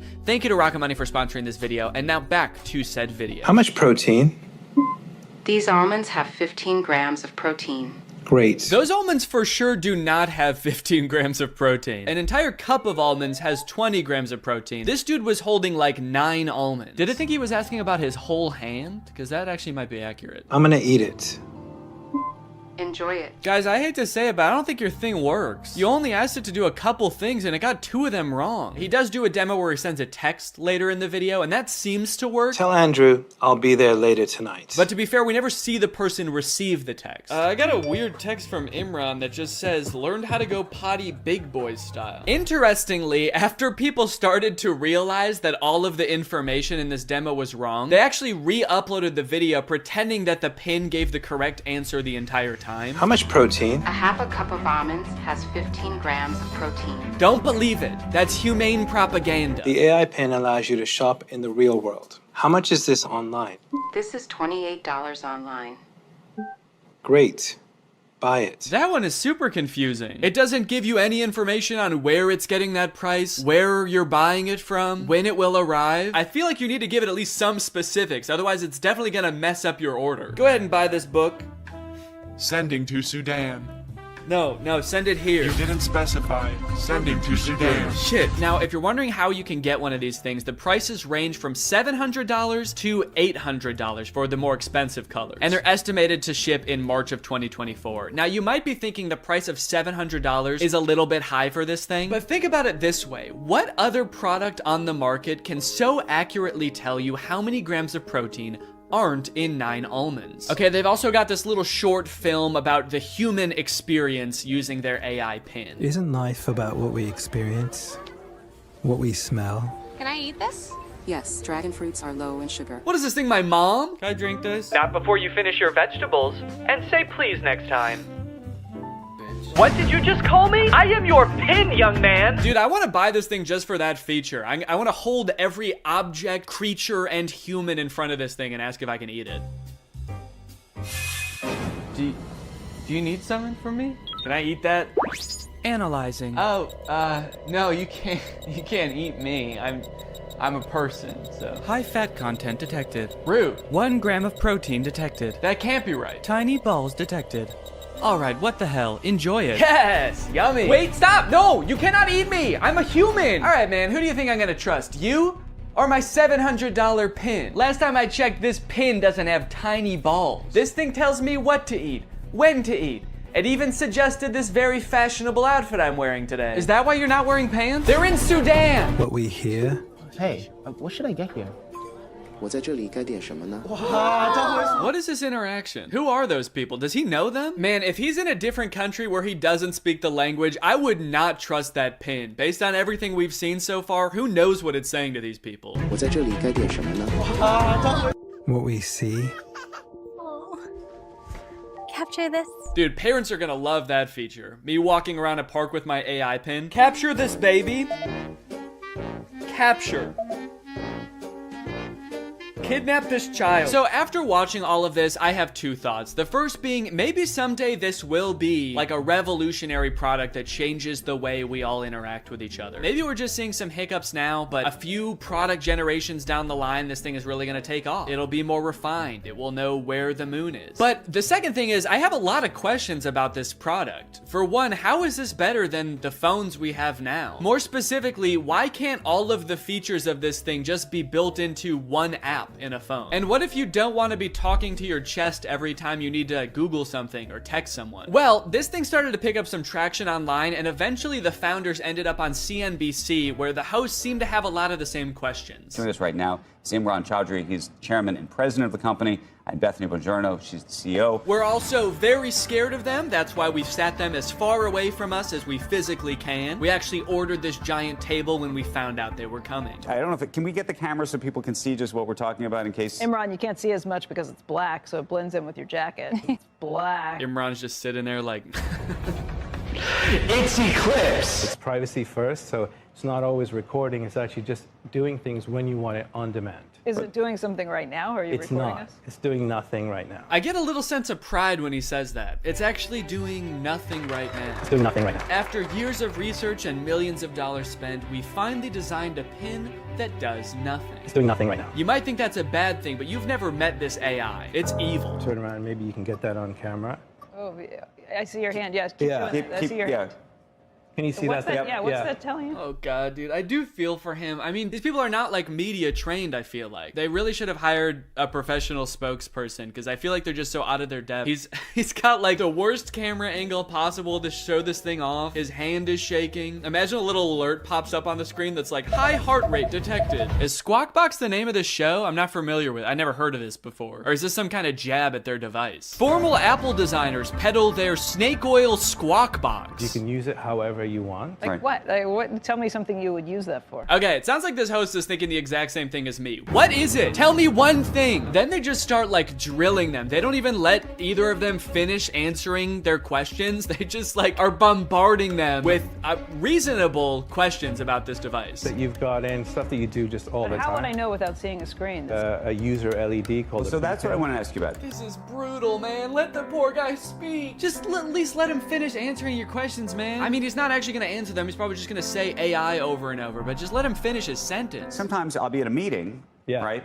And I'm sneaking under the desk to look at my email because and I can't say, hey Siri, tell me my email. I mean, that's actually a really good point. The only way to interact with this device is to talk to it or to use this weird clunky laser jet display, which I don't even think you can type on. So if you want to text someone, you have to say it out loud, which just does not seem practical at all. So is this device gonna revolutionize technology as we know it? There's probably only one way to find out, and that's that I'm gonna have to buy it and review it when it comes out. So let me know if you guys want me to do that, and maybe I will. I hope you guys enjoyed this video. If you're new here and you're not subscribed yet, make sure you subscribe and turn on my notifications to join Greg. I'll see you guys next time.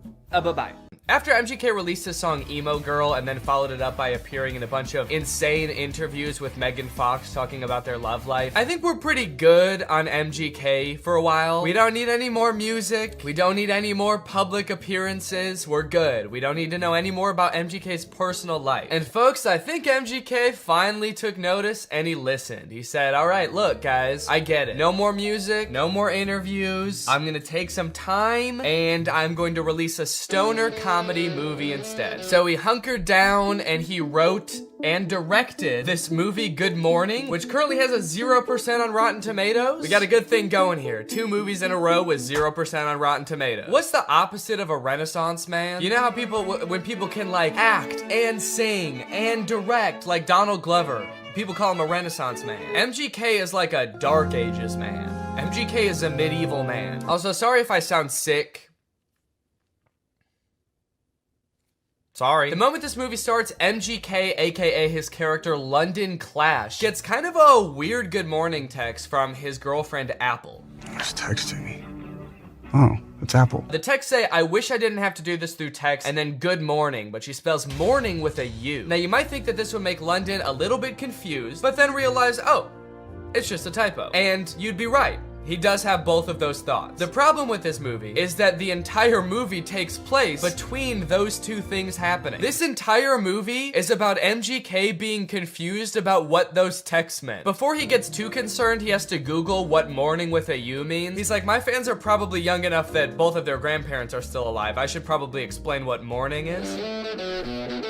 Well, today should be interesting. Yeah, they let you know right away that this movie was written by a millennial. Well, today's gonna be kind of weird. MGK wrote the entire movie like this.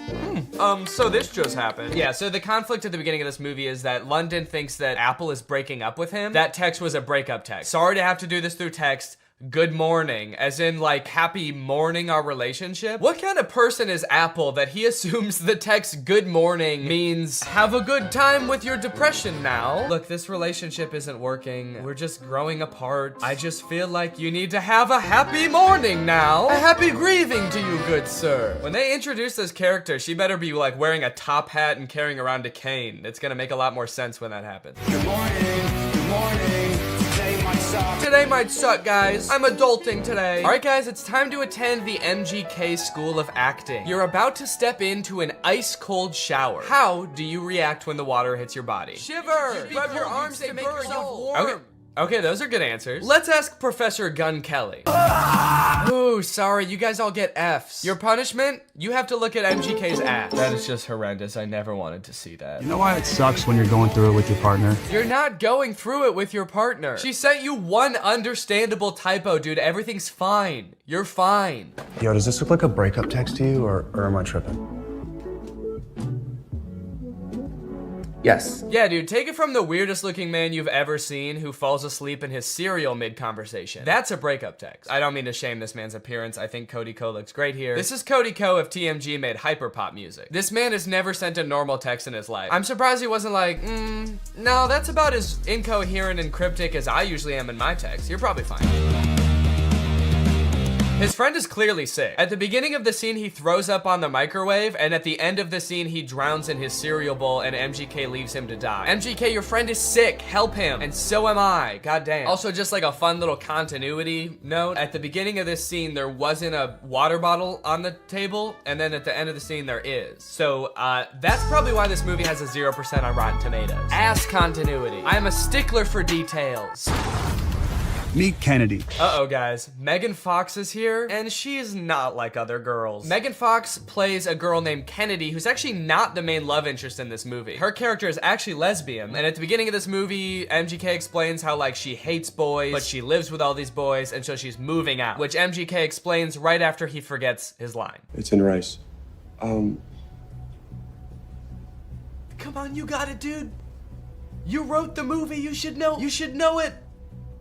Please don't move out. Yes, he did it. He remembered. It's a pretty long line. I'll cut him some slack. Throughout the beginning of the movie, they're constantly introducing new characters, and every character in this movie has some kind of weird quirk. This friend like did too many drugs at a music festival and now he's kind of loopy. This guy is always throwing water balloons at people. This guy like smokes a lot of weed. It seems like MGK wrote this movie with just a bunch of crazy weird characters because the only like joke that he can think of to put in this movie is another character saying something weird or dumb and him just kind of looking at them being like, that was kind of weird or dumb. Mercury is in Everglades.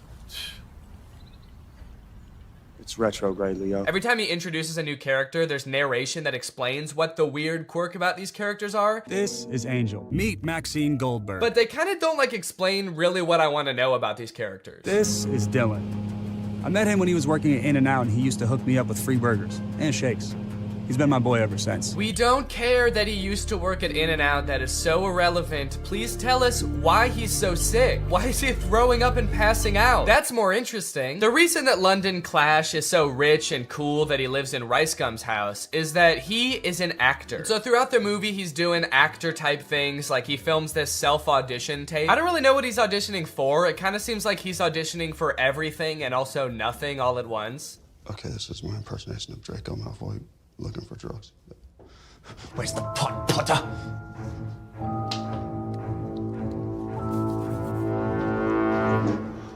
I don't like Draco very much. Honestly, this scene is pretty sad. I felt bad watching it. They don't explain what he's supposed to be auditioning for in this self-tape, but whatever it is, Jake Novak has a better chance of getting the role. I want to be the next SNL cast member. Now here's where the movie prevents the second conflict. That's right, this movie has two conflicts. The first is he gets that text with the typo, but the second is that today he has the biggest audition of his career. And no, it wasn't that self-tape audition. I guess they just kind of threw that in for goofs. He's auditioning to be the next Batman. I'm still waiting to hear from my agent about this Batman role. So, throughout the movie, London is faced with two equally important problems. The first, he has to prepare for the most life-changing, career-making audition of his life. And the second is that he's having a little bit of trouble getting a hold of his girlfriend. The stakes can't get much higher than this, folks. But Danny, can't he just prepare for the audition and then try to get a hold of his girlfriend later that day or tomorrow at the latest? No! They could be dead tomorrow. Especially that one guy. He could die any second. They frame because he's like, oop, I can't be in this. Oop, get me out of here. This guy's too horny. The caption is still got it, which is a little confusing to me because usually you would say that about something you used to do when you were young. Brian, did you used to do this when you were young? They didn't have iPhones back then. Who were you doing this to, man? The reason so many people are single and not in relationships today is because we're looking for that 90s love in a 2023's hookup culture. Tell me I'm wrong. Yeah, man, that's fine. Where are you? What's going on in the background here? I'm looking for that 90s love. The kind of girl that doesn't just want to hook up, but wants to go on a date to the giant dirt pile in town. I love that dirt pile. I wish I could date the dirt pile, but she's taken. Hey, get out of here! She's mine! Okay, this is good research. I feel like I'm starting to get what this guy is all about. It's a lot of like pouring your heart out on the internet. Some of it could possibly be on the verge of oversharing, but he's expressing his feelings. He's looking badass while he's doing it. It's like this emotional vulnerability mixed with this cool, mysterious bravado of being alone at the giant dirt pile. Oh, oh, oh, yeah. Da, da, da. I gotta know. Okay, no, that's cool, man. Look, I obviously think that, you know, that's kind of a scary joke to make, but again, this video isn't for me. Oh, uh-oh. Oh God, Brian. The MILFs aren't liking it either. This guy is not funny. My first reaction, ew. Brian, you're scaring the MILFs, man. So I'm unaware of any gigantic piles of dirt near where I live. If there are any, I guess I'm just not cool enough to know where they are. So I'm here at the woods. Figured that would be an equally strange location to film this TikTok. So we've got strange location, the woods.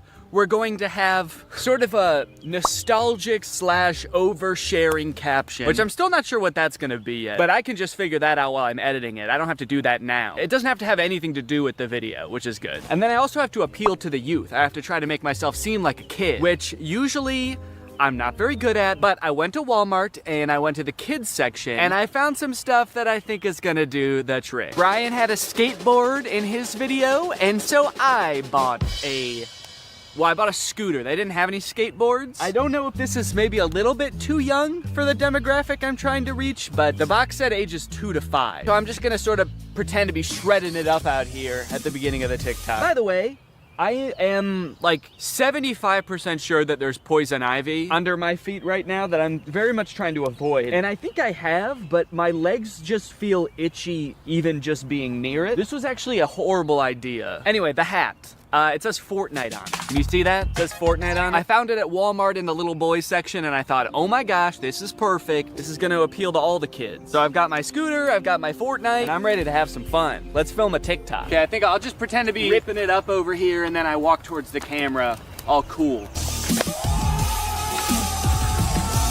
I for sure stepped in the poison ivy that time. Very cool. Why does this hat make me look like a pilgrim? It's like such a flat brim hat that it's gone past looking cool and gone towards looking like a full-on pilgrim hat. I am a Fortnite pilgrim.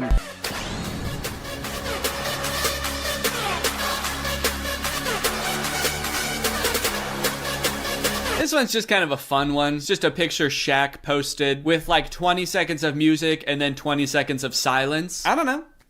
Could be the mood.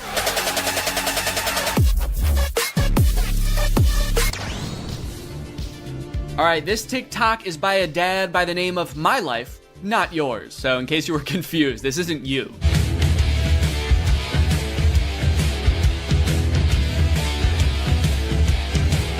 Yes, dude, thank you. This is the kind of energy I'm looking for. When your kids need you, you drop everything. And you don't walk, you don't run, you don't even drive. You jump through the air like a giant bunny and you land right where they are. I guess we don't see where he lands. It would be kind of funny if it like cut to a reverse angle and he just landed at the bar. But one TikTok in, I am liking this guy's style.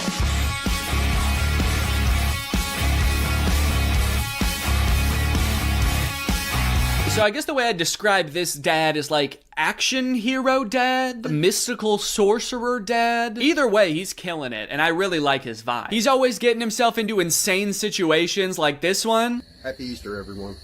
Something so funny about how nonchalantly he says Happy Easter and then teleports himself into the UFO and kamikazes himself. Like, did he know that was gonna happen? Based on how chill he was, I kind of feel like he didn't. Happy Easter, guys. Oh, what the fuck is happening? What the fuck? Ah! You know, I started watching this guy because he mentioned his kids and I was like, oh cool, dad content. But in hindsight, he actually doesn't mention his kids very often. So I guess they don't need help that often because that's the only reason he mentioned them in the first video. He's actually kind of got a lot of other shit going on. He's always defending the earth from some kind of cosmic threat, it seems. And after all these TikToks where he's harnessing magical powers and defending the earth, you'd think that his kids would have some pretty nice stuff to say about him, right? You'd think they'd be pretty grateful, huh? Wrong. As dads, you know, we give and we give, but are we ever truly appreciated? No. My 7-month-old baby did this same thing to me. I was floating around in the spirit realm forever. It took me days to get back into my body. To take a step back for a second here, can we all appreciate how epic his editing is? I mean, this is pretty good. Also, the first time I saw this, I was like, holy shit, how high did this dude jump for this video? This man may be old, but he's still got it. But after watching it a couple times, I think that he's reversed the video and he's jumping off of something high onto the ground. Either that or this whole thing's real. I can't discount that possibility. I like this guy's videos a lot because I feel like we actually are cut from the same cloth in a way. I have always been obsessed with visual effects. I had a YouTube channel for this kind of stuff when I was a teenager. I would do this type of stuff, practice visual effects. I would do tutorials for effects. Hey everybody, this is Danny Gonzalez, and today I'm going to be doing an After Effects tutorial. I would watch every behind the scenes of like blockbuster movies that I could get my hands on. So I admire this dad's passion. It kind of takes me back in my own life to a simpler time. So I guess what I'm trying to say is, I'm pretty excited for this one. My favorite of his TikToks was the UFO one, so that's the one that I want to replicate. I'm gonna have like a UFO or a giant spaceship in the background right here. I'm gonna walk up and I'm gonna teleport onto the spaceship and blow it up or something. One thing I really want to replicate is how casually he did it. Like he didn't even know that it was about to happen. I think I just want to kind of like casually stroll up to the camera, kind of maybe wink at the camera. Or no, winking would imply that I know something is gonna happen. Maybe I'm just having a stroll, having a great day, and then I teleport up to the UFO. Would it be funny if I teleport without my clothes? That would really make it seem like I did not know this was gonna happen. Or maybe I did, but at the very least I thought I'd be able to bring my clothes with me. Like you see me teleport and my hoodie is still here and it just drops to the ground. And then how should it start? Should it have something to do with like when my kids need me or something like that? The caption could say something badass like when our way of life is threatened, I'm the man for the job. And then I teleport buck naked up to the UFO and am immediately shamed by the aliens for my tiny butt. All right, let's try this.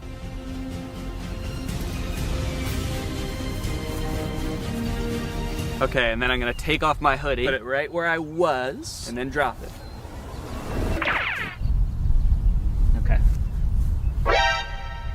There was a person walking by while I was doing that. What do you think she thought? What sense could that possibly make to the average person? Maybe she knew what I was up to. She did look kind of older. Maybe she has a husband that does this kind of thing. All right, well, I'm happy with that. Also, I want to go home. All of the TikToks have been recorded, edited, and posted. Let's see how people responded to that. We're gonna go from the least viewed video to the most viewed video, starting off with Addison Rae's dad. So this is the first video that I posted, and it is by far the least liked out of any of the TikToks. It has 45,000 likes. I think people were just confused. Nobody really got the reference. The general consensus amongst the audience is that I'm going insane. The second most liked comment is, "Nurse, he's out again? Is everything okay at home, Danny?" Okay, I was doing these TikToks to make myself seem like a really cool, awesome dad, and kind of feel like it's not working based on that comment. Oh my god, he's lost it. What is he planning? Or is he just having fun on TikTok? All right, he's either planning a video where this is some kind of satire, or he's actually just having some fun, challenging Jake Paul to a fight, begging him to meet up, and sharing some funny videos. Maybe this is just who Danny is now. Okay, next up was the Shaq TikTok. Lots of people praising my very calm demeanor in this picture. You look so comfy and at ease. You don't look terrified for your life at all. Looks like they were really nice. And then one kind of eerie comment. Please don't die, I love your content. Do they know something that I don't know? I look closer and this was posted by my doctor. Oh no, he's actually been commenting a lot on here. He says, the test results just came back, it's not looking good. Love your content though. Also, was Ice Spice cool? Just feel like there's better ways he could have contacted me. Someone said, is this real? And then someone commented under it, no, it's AI. Look at Ice Spice and Taylor's eyes, or the guy on the right, his hands, or the sunglasses just floating on his shirt. So I guess he's talking about this guy, saying, no, it's clearly AI. Just look at this dude. Which, is kind of fucked up, because it's not AI, that's just a real guy. Everything in the image is real except me. And even I am real. I'm a real person. I just wasn't in that picture. It's kind of interesting as AI has gotten more popular how whenever anything is fake now, all of the comments are AI. It used to be whenever something was fake, all of the comments were Photoshop. Even if it was a video, it would always be attributed to Photoshop, and now it's AI. Even in this case, when it was actually Photoshop, the accusation that gets thrown out is AI. It's just kind of something interesting I noticed. After I posted that TikTok, I was starting to get a little bit worried. I started this video with hopes of becoming the coolest TikTok dad on the platform before it got deleted. And based on these comments, I was beginning to worry that being a good dad didn't have anything to do with TikToks or Ice Spice. But don't worry, the comments on this UFO video fixed all of that. Thank you, Danny, we all say in unison. A modern Shakespeare brought tears to my eyes. I saw this on the news, so heartbreaking. Thank you for saving our children, Danny. Wow, this gave me chills. The things we'll do to protect our children. I mean, I don't exactly know what you did in this video, but thank you for doing it. You definitely did something to protect our children, I think. I would unironically watch this as a movie. Yeah, this TikTok was good, but I just wish it took 2 hours. Oh, Danny, where do I even begin? You are the light to my world. You are the sunshine, Danny, my only sunshine. You make me happy when skies are gray. You'll never know, dear, how much I love you. Can't talk, saving the world. All right, second place, the silver medal of dad TikToks goes to The scooter in the woods TikTok. Raking in a whopping 1.1 million views, 295,000 likes. People are really vibing with oversharing strange location dad. One fun thing about posting all of these videos is seeing people comment trying to guess what the video I'm working on might be about based on all of these seemingly unrelated TikToks. None of them have anything to do with each other, so people's guesses were all over the place. But the most common guess, and the one that had the most likes on this particular post, was, I'm guessing these videos are him doing AI prompts and seeing which ones go the most viral. Which I think, in a way, goes to show how far AI has come, where I'm replicating real videos that people have made, albeit adding my own little comic twist to them, and people assume that they were generated by an AI. It either goes to show how good AI is, or how bad I am.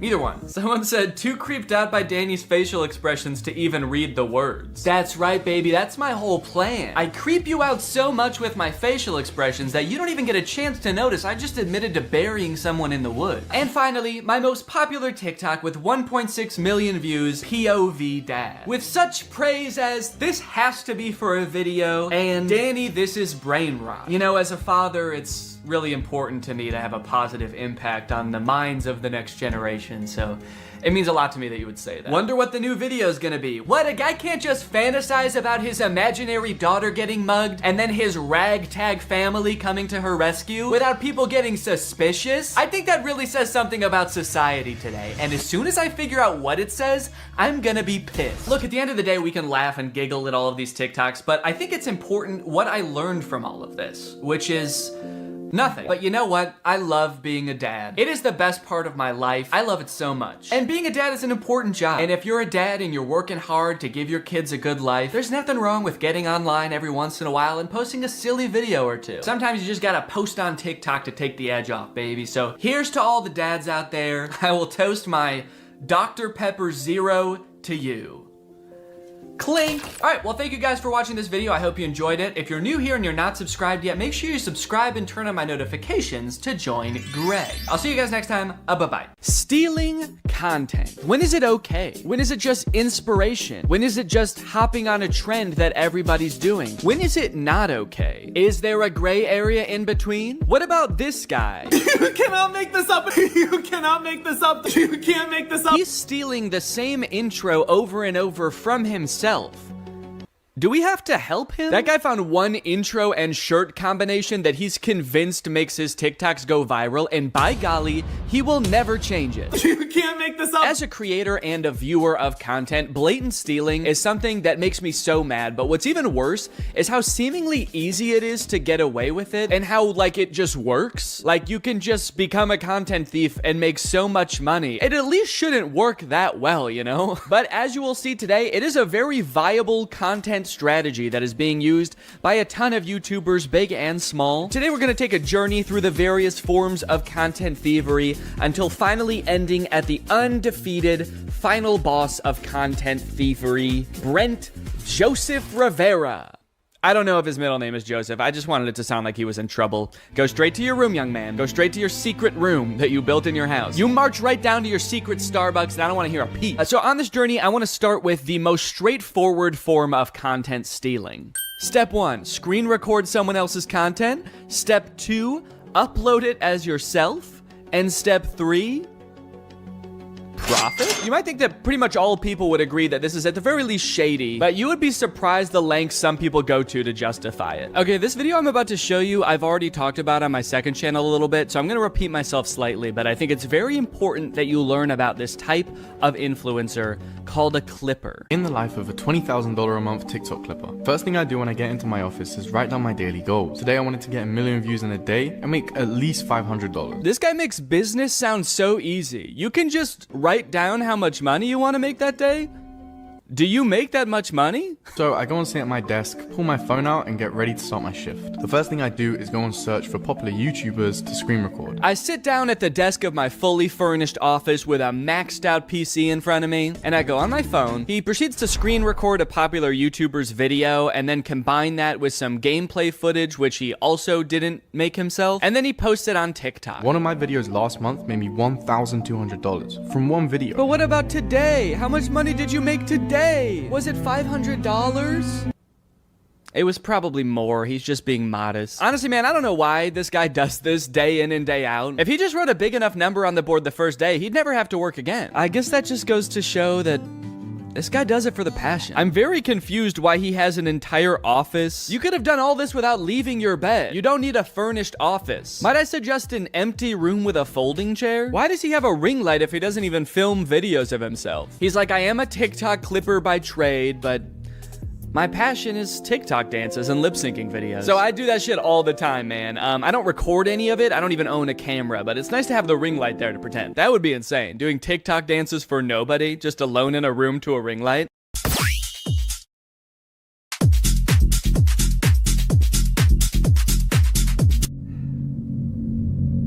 Anyway, gotta get back to clipping. Now, before we go and call this guy lazy or uncreative, I do think it's important to note this guy actually does make original content. He makes TikToks and he does use a little bit of AI, but at least he's not stealing from another creator. So maybe we should check that out before we judge. POV, you're a TikTok clipper making $20,000 a month using just his phone. First thing I did today was go and take a look at the view because I've decided to wake up in Malaysia just because I can. After going into the bathroom, completing my daily routine, I put my shoes down and I get ready to head out the door. I wanted to go check out some of Malaysia and kind of see what it has to offer, so I had a look around the hotel just to see what I could find. The views around here are insane, and they even had a pool on the roof, but the heights made me start feeling a little bit sick, so I decided to go back to my room and get ready to start my shift. Okay, this whole video is like a minute long, and this whole section is all before he shows the content that he's making. A lot of these kind of digital nomad types pick jobs where they don't have to do too much work and they earn passive income so that they can travel the world, experience life. It sounds pretty fun. But I feel like from this video, this guy like hasn't figured out how to do that yet. He's like, okay guys, here's my life as a content clipper. I get up, I go to the bathroom, then I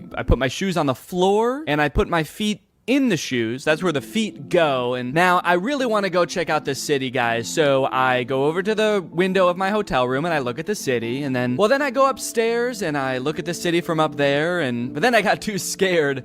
So I went back downstairs and I looked at the city from my window again. Create a ChatGPT story. First prompt I put in is I tell it to generate me an Asian baby. After it does that, I ask it to make it eat rice. Wait. Then after 3 simple and easy clicks, I press generate video and the whole video is made for me with voice actors. Yours should look something like this. Show me an Asian baby. Make it eat rice. Mine should look like that?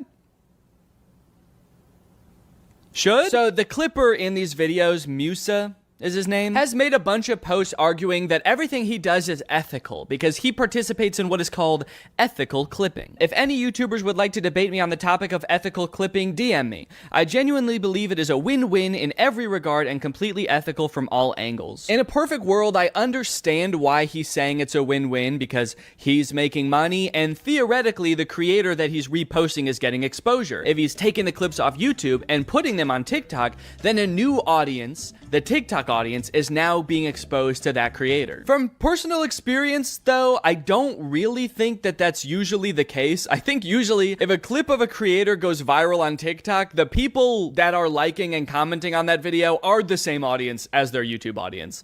They're just seeing the content again. So while he thinks of himself as sort of advertising for that creator, it's more like he's selling counterfeit merch. The community notes on Twitter was quick to point out that this is intellectual property theft. And so this whole operation is not so much a career as it is a crime. From what I can tell, this doesn't really make a huge difference either way. I more so have a problem with how lazy a form of content creation this is. But I think the weirdest example of this has gotta be Jason Derulo. Yeah, like from the song. Jason Derulo. About a year ago, I learned from a Jax Films video that Jason Derulo is a rampant content thief. This is not a joke.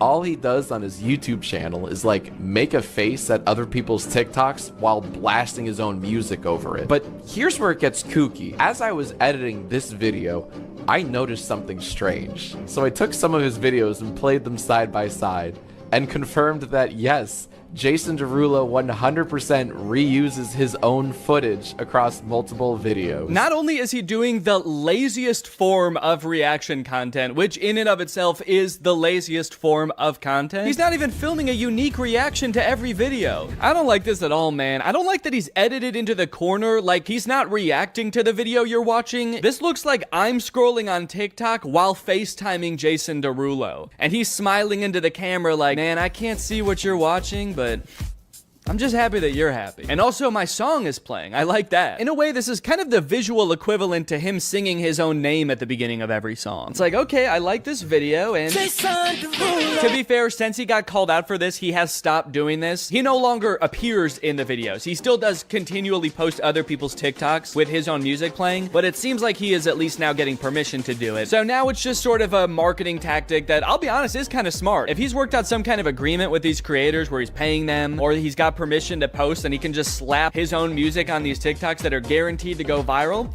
it's a decent marketing strategy. Then again, maybe an even better way to get people to listen to his music would be to make better music. Let's go. That's a zinger, baby. Add another zinger to the zinger counter. I still got it. I still got it.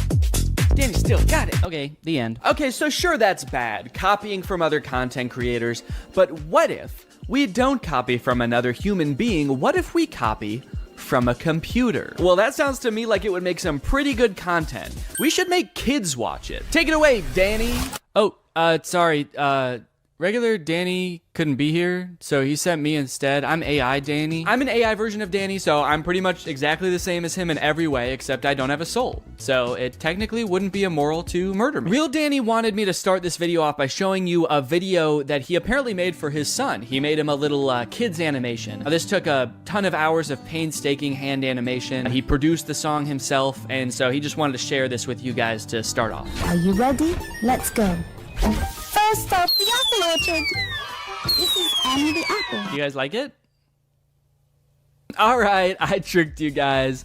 Regular Danny didn't really make that video. It was actually written and created totally by AI. Isn't that hard to believe? What you just watched was the end product of a tutorial that there's a bunch of on YouTube right now. Create faceless kids animation YouTube educational videos in minutes with Canva and AI. How I make faceless kids songs using AI in under 20 minutes. I love how all the titles emphasize faceless. For a kids animation song, that feels like it goes without saying. Like in this tutorial, she's making a song about animated dogs, little corgis up on the couch. Are there methods of doing this where I might accidentally show up in the video? 3 little dogs sitting on the couch.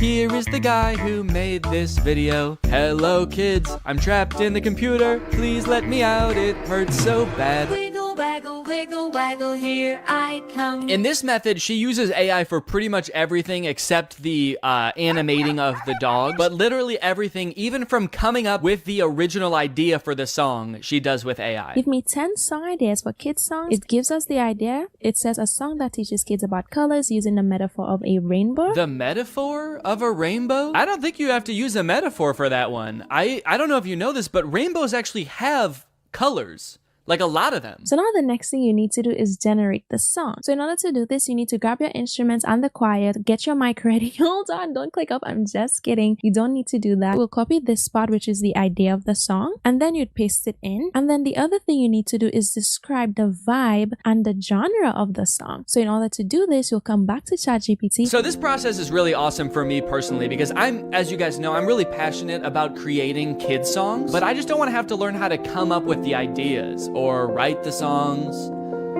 or make them. Would you guys say this is a good career fit for me? Take a listen to the first one. There's one little puppy sitting on the couch. Wiggle, waggle, wiggle, waggle, here I come. Okay, yeah, that sounds great. So she typed in something like a counting song about puppies sung by a ghost. Kids love that. Kids love ghost voices. Ooh, it has a little beat to it. Ooh, it's got a little beat to it.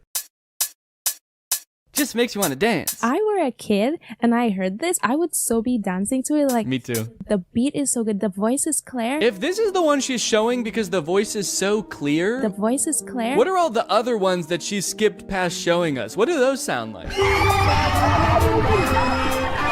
I I could goof on these AI songs and how bad they are until the cows come home or until there's 5 dogs on the couch. But as I feel like we keep hearing time and time again, this technology is only getting better, and someday this AI might be able to generate a song that's totally indistinguishable from one made by a very stupid person. But even if you're like totally on the side that like AI art is just as much of art as human art and it doesn't totally destroy the point of art, we can still all agree it's not there yet, right? We can all agree that wasn't good music, right? Wiggle, waggle, wiggle, waggle. It sucks because, like, what if someday it is really good at it? What am I gonna say? Like, no, don't use this shortcut to make a song in 20 minutes for $0 that a human probably would have had to spend like a day on, and maybe work with a music producer, which is expensive. But what I will say is that not only are you probably doing a disservice to the poor kids who are left alone long enough to fall down this weird rabbit hole of content that you make, you're also doing yourself a disservice. If you're an entrepreneur and you're looking for ways to make money for little effort, and you pick this, which is basically just clicking buttons on a computer, essentially just helping a computer do its job, someday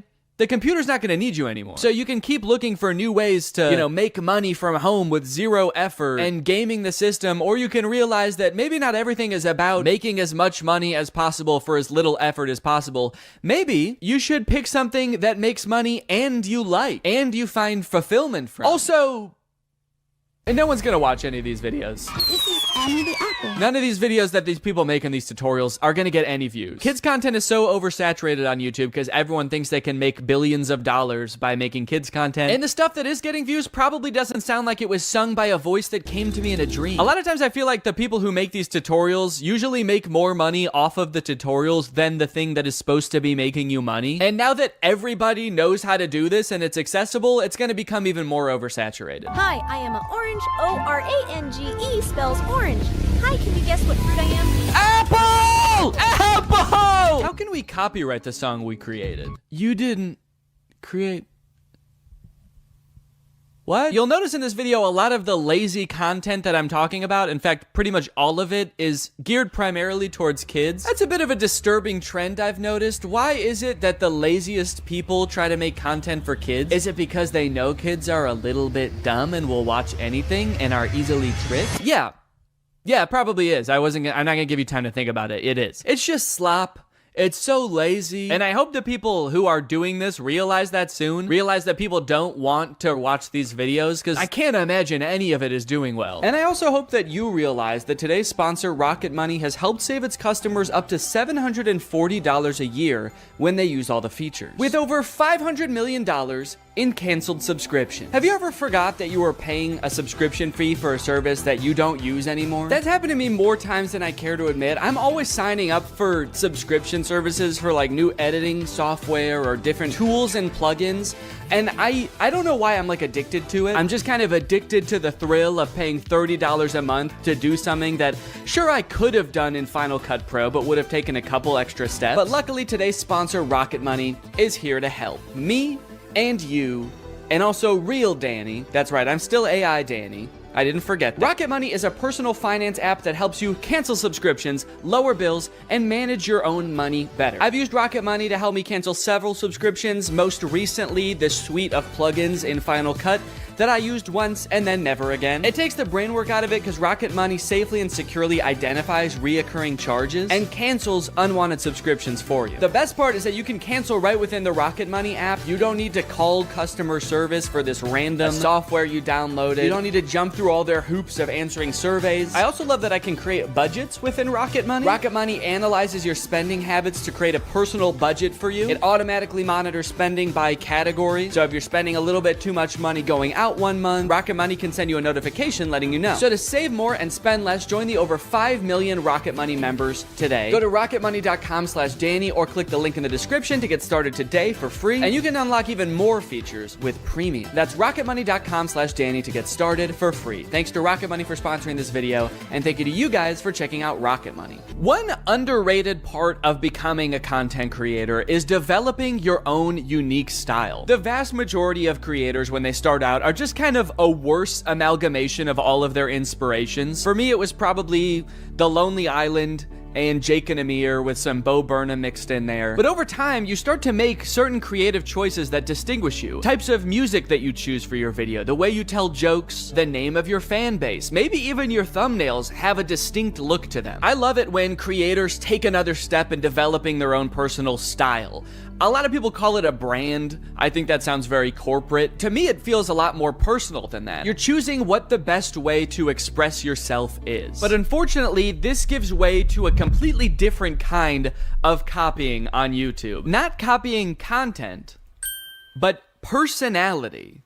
What's up, goobers? The YouTuber stealing other YouTubers' personality situation is crazy. It's crazier than a gopher going up my butthole and coming out of my mouth. To start off this discussion and kind of illustrate what I'm talking about, I'm gonna give kind of a niche example, but this is a song called Deep Space Samurai. I first started hearing this song in the intro to Ryan Trahan's YouTube videos. My birthday is this weekend. I'm going to 3 iconic theme parks this week to go stay in the most strange Airbnbs. He first started using it in his shorts, and then he started using it in his full-length videos. And over time, to me, it sort of started to become like a theme song for Ryan. He uses it in a bunch of intros, and so when this song was playing, you knew it was a Ryan Trahan video. But within a couple months, because Ryan's videos are so popular, other creators have started taking that song and being like, and it's my theme song too. Today I'm building a secret zoo in my house. Today I'm building 50 secret rooms you'd never find. Today I'm building 3 amusement parks in my house. This dude, Ben Azalart, has taken the song that Ryan uses in his intros and has probably in recent months used it more than Ryan has. This might be a really niche example, and this might be something that only I notice, but to so deliberately take a song that is part of someone's like identity online and just be like, that's mine now. In fact, it's even more mine than it is yours, is crazy. There's other stylistic choices that Ryan in particular has pioneered that a bunch of people have started using, especially this one. The white screenshot of an app or a review with the rounded corners. A lot of times it's got a 1-star review on there. They've become a staple of Ryan's brand, and so of course, a bunch of people have started using that also, and oh, well, that one's my thumbnail. Okay, yeah, so I might have done that too a little bit. In my defense, the corners are not rounded, and also Ryan helped me come up with that thumbnail idea. This is kind of a weird line because this happens every time a YouTuber gets big and kind of takes the platform by storm and there's a lot of hype around them. I remember when Casey Neistat got big and suddenly every vlogger was putting these sort of lo-fi beats into their drone montages. And it's weird because at one point that was Casey's thing, and so to take that from him was specifically taking it from Casey. But at a certain point, it gets used so much that it just becomes part of the YouTube meta overall. There's so many people doing it now that by using it, you're not really taking one person's thing anymore. You're just kind of designing thumbnails the way people design thumbnails in the year 2024. Going back to Ben Azalart, the whole secret room thing is another one of those things that I don't know who thought of it first, but whoever did, you're a genius because that's all kids channels post anymore. I built a secret zoo in my house. I built 50 secret rooms you'll never find. I built a secret soccer field in my room. I built a secret tree house in my backyard. Who is this man hiding from? You're an adult, dude. You can just have a gaming room. Go ahead, dude. Treat yourself. You've earned it. I built a secret McDonald's in my room. Yo! Wow. Looks just like a real McDonald's. This type of picking up one thing or element about a YouTube video that made it popular and just beating it to death and a ton of channels copying it just makes YouTube so boring. Like putting I survived at the beginning of every title, even ones that make 0 sense. I survived $1 versus $100,000 hotel room. I survived America's largest hotel room. I survived the world's only 7-star hotel. That moment when the hotel room is so large that you die. It's so big that you're dead now. When the hotel has 7 stars, the first 5 stars are to indicate how good it is. The last 2 are throwing stars. Run! This is the Mr. Beast font. It was popularized by Mr. Beast. I don't know if he was the first person to start using it, but it definitely got popular because of him. And now just like every kid's channel is like, we are Mr. Beast too. You guys, I get it. Mr. Beast gets a lot of views. He's probably very rich. But what exactly are you trying to accomplish by taking the man's font? Some of you guys have been doing YouTube for so long, there's no way you guys think the font is what made him popular. You guys don't think the font is what made him popular, right? The Stokes twins are the king of copying other people's content. Here they use the MrBeast font in this eating 100 years of McDonald's video, where they eat McDonald's food from 1950 and 2050. All right, I'll admit it, that was not the 100-year range I was expecting. You guys know what year it is, right? The Stokes twins have gained 90 million followers by basically copying everybody's ideas and trying to be MrBeast clones. MrBeast's channel banner says subscribe for a cookie, and the Stokes twins channel banner says subscribe equals cookie. Stokes twins, do you think that that is why MrBeast has as many subscribers as he does? Because he promised cookies? I think a lot of this comes down to blatant and shameless stealing. Some of it might come down to what Little Joel calls in a video algorithm folklore. What interests me is this one particular moment where Ludwig says this about uploading YouTube videos. One quick key, by the way, if you guys are ever uploading videos, they'll use whatever the video's file name is for the algorithm. I have heard this claim a million times. I heard it when I was just getting my YouTube channel started, and what's odd about it is that there's never been any evidence at all that this is the case. Because so many YouTubers see the algorithm as this like weird entity that works in mysterious ways, it does seem like it could be possible for creators to believe that the font you pick in the thumbnail really matters because the algorithm uses it to sort your videos. Or maybe putting I survived at the beginning of a title of a video of you having like the best day of your life helps trick the algorithm into thinking that you are MrBeast. And for people whose entire livelihoods is YouTube, and maybe they have a ton of employees, and so every video has to be a banger, otherwise you have to let people go, maybe you're more likely to cling on to some old wives' tales of YouTube. Or maybe it's just blatant stealing. Maybe they just want to confuse viewers into thinking that they are the person they're stealing from, a la ratatouille. This type of thing always happens on YouTube and probably will always happen. And my biggest gripe with it is it just makes YouTube so boring, you know? Boring, unlike this next guy I want to talk about. Ladies and gentlemen, give it up for the king of stealing content on YouTube, Brent Joseph Rivera! Go straight to your room, young man!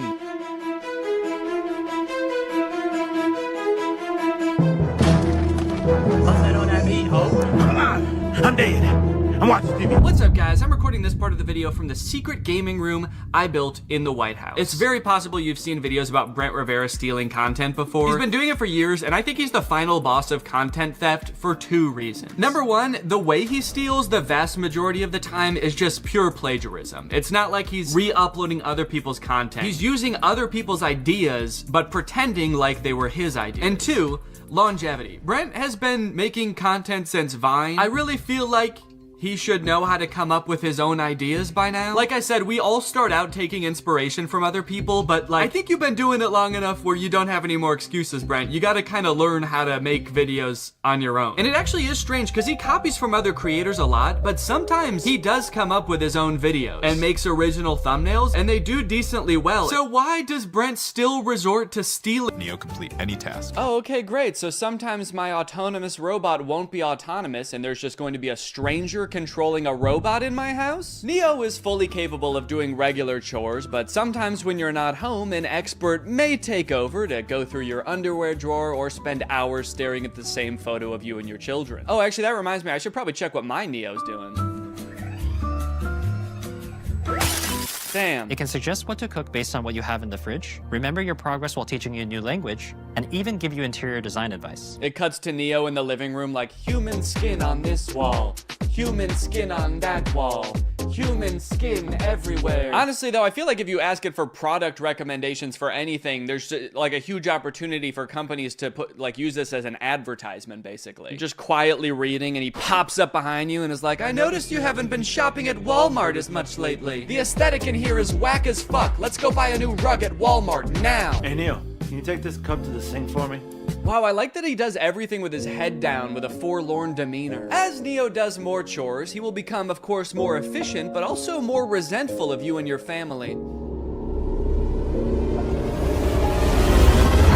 What's up? I'm Dale, and I work at 1X as a remote operator for the Neo robots. Mostly, I step in when Neo's asked to do something he hasn't been trained to do yet. So that would include things like wrapping presents or hanging pictures? Oh, Neo! It's scrubbing time! Yeah, just like a wide variety of stuff. Right now I mostly just work for one guy. He's constantly asking Neo to do things that the developers never would have possibly imagined. Neo, cheer for me. Like you want me to clap? Root for me, Neo, now! Okay, alright, yeah, here goes. I'm gonna go to bed. Now that Neo's doing all his chores, it must be awesome to see how he spends his newfound free time, right? No, not really. I just bought another Neo. Kill him. I think he might be evil. You mean before he got Neo, his life was stressing him out? No, I just mean to his core, he's an evil man. It's as if winter's icy chill has, I don't know, turned his heart to stone. Okay, so he's like a villain from a movie? He's always making evil plans. You know what? That's a great idea. 1 second. Neo, do you know how to make nuclear bombs? Now, one interesting question I've seen posed a lot when people are talking about humanoid robots for the home: does a robot even need to look like a human to be able to do tasks around your house? Like Roombas, for example, are vacuums. Like, they just made the vacuum into a robot. They didn't need to make a human to hold a vacuum. And I think if we kind of expand our idea of what a robot can look like, you can actually make a more useful one. I saw this video a couple days ago of a robot that's meant to care for elderly and disabled people. The title of the video does say that this robot can solve the elderly care problem, which does have a bit of a sinister undertone to it, but I think it was designed with good intentions.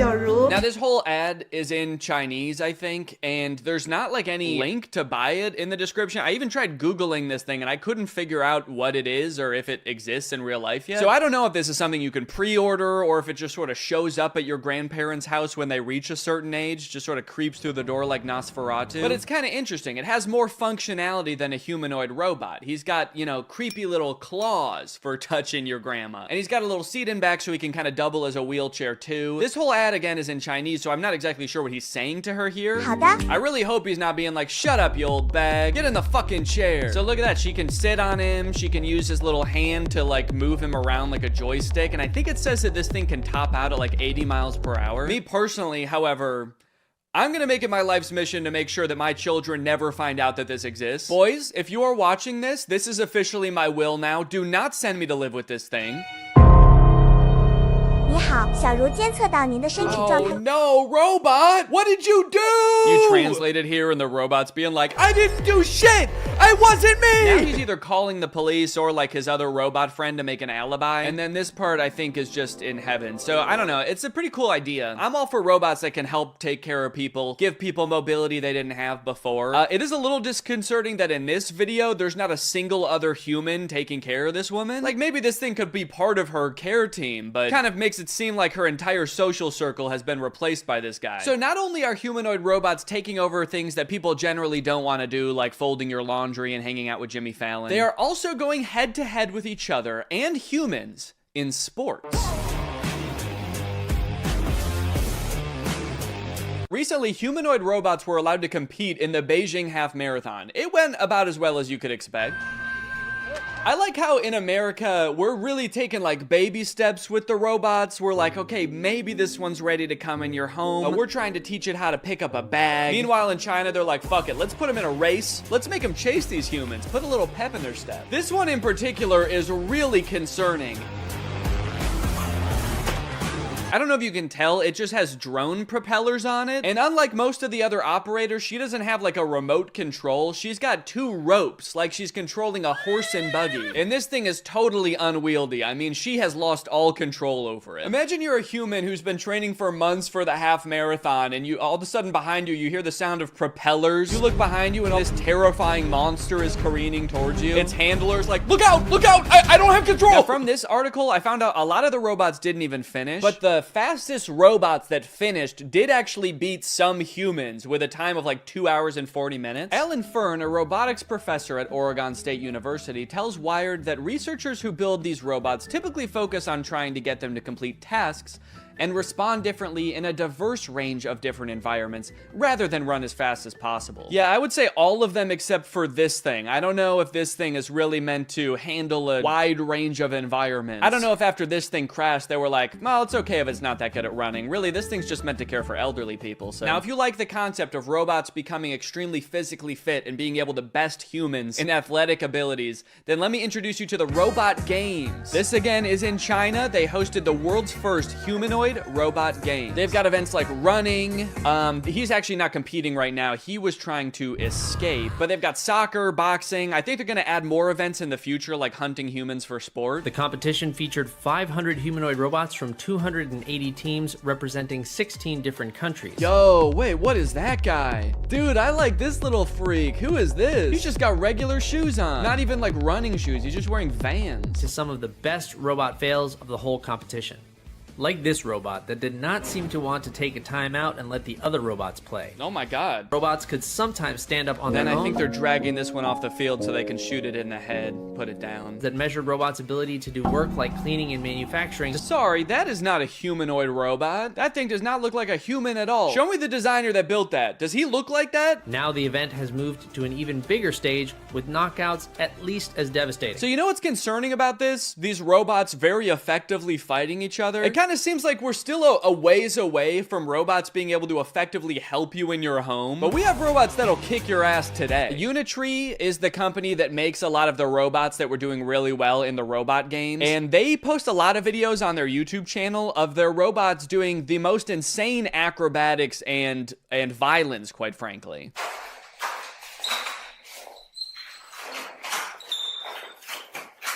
Yeah, sorry, we haven't quite figured out how to get the robot to fold clothes. We've been focusing on much simpler and practical tasks, like triple axel backflips and disarming a man trying to defend himself. All right, now I do want to get back to the Neo robot because there is a huge glaring problem with it that I feel like is going to turn a lot of people off from it, and it's going to make it like insanely impractical. But I did find this article that's called "Famed Roboticist Says Humanoid Robot Bubble is Doomed to Burst." Now, I'm not a roboticist, let alone a famed roboticist like this man. But in this video, he's kind of echoing what I was saying earlier. Basically, he predicts in 15 years, successful humanoid robots will actually have wheels, multiple arms, and specialized sensors and abandon the human form. So the good news is, I sound really smart because he's echoing what I was saying earlier. The bad news is, the robots he's describing are way scarier than the humanoid robots we already have. He's like, don't worry guys, the robots we have in the future won't look anything like these ones. They're gonna have 8 legs, pincers, and feed on human bone marrow. Okay, so back to Neo. This is a video that the Wall Street Journal posted of one of the reporters reviewing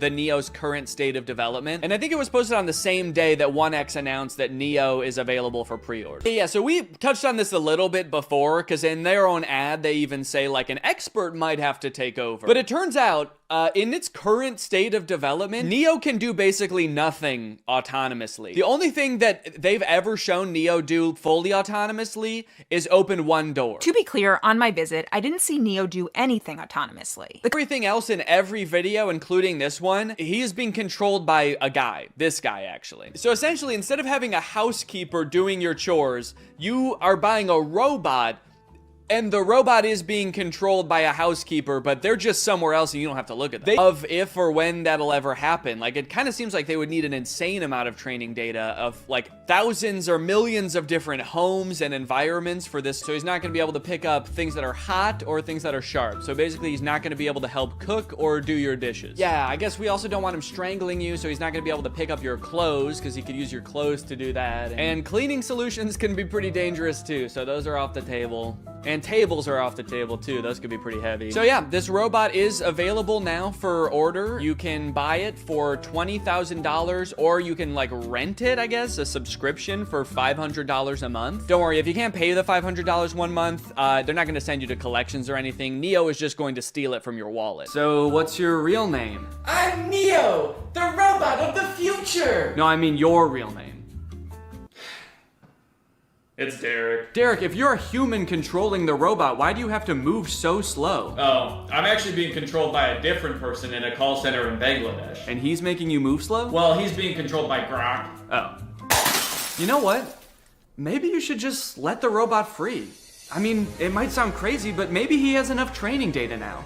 I want to see what Neo can really do. You know what? You're right. Fuck it. Derek is logging off. It's time for the real Neo.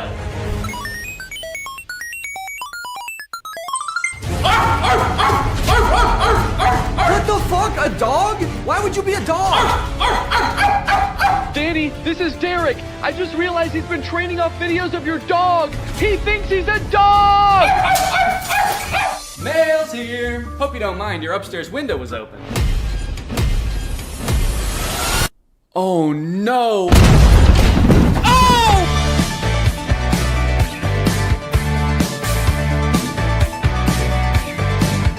The story of a Willy Wonka experience gone wrong in Glasgow, Scotland has taken the internet by storm, and I love it. I don't think I've ever in all my life seen such an impressive and inspiring dumpster fire of an event. It is just mwah.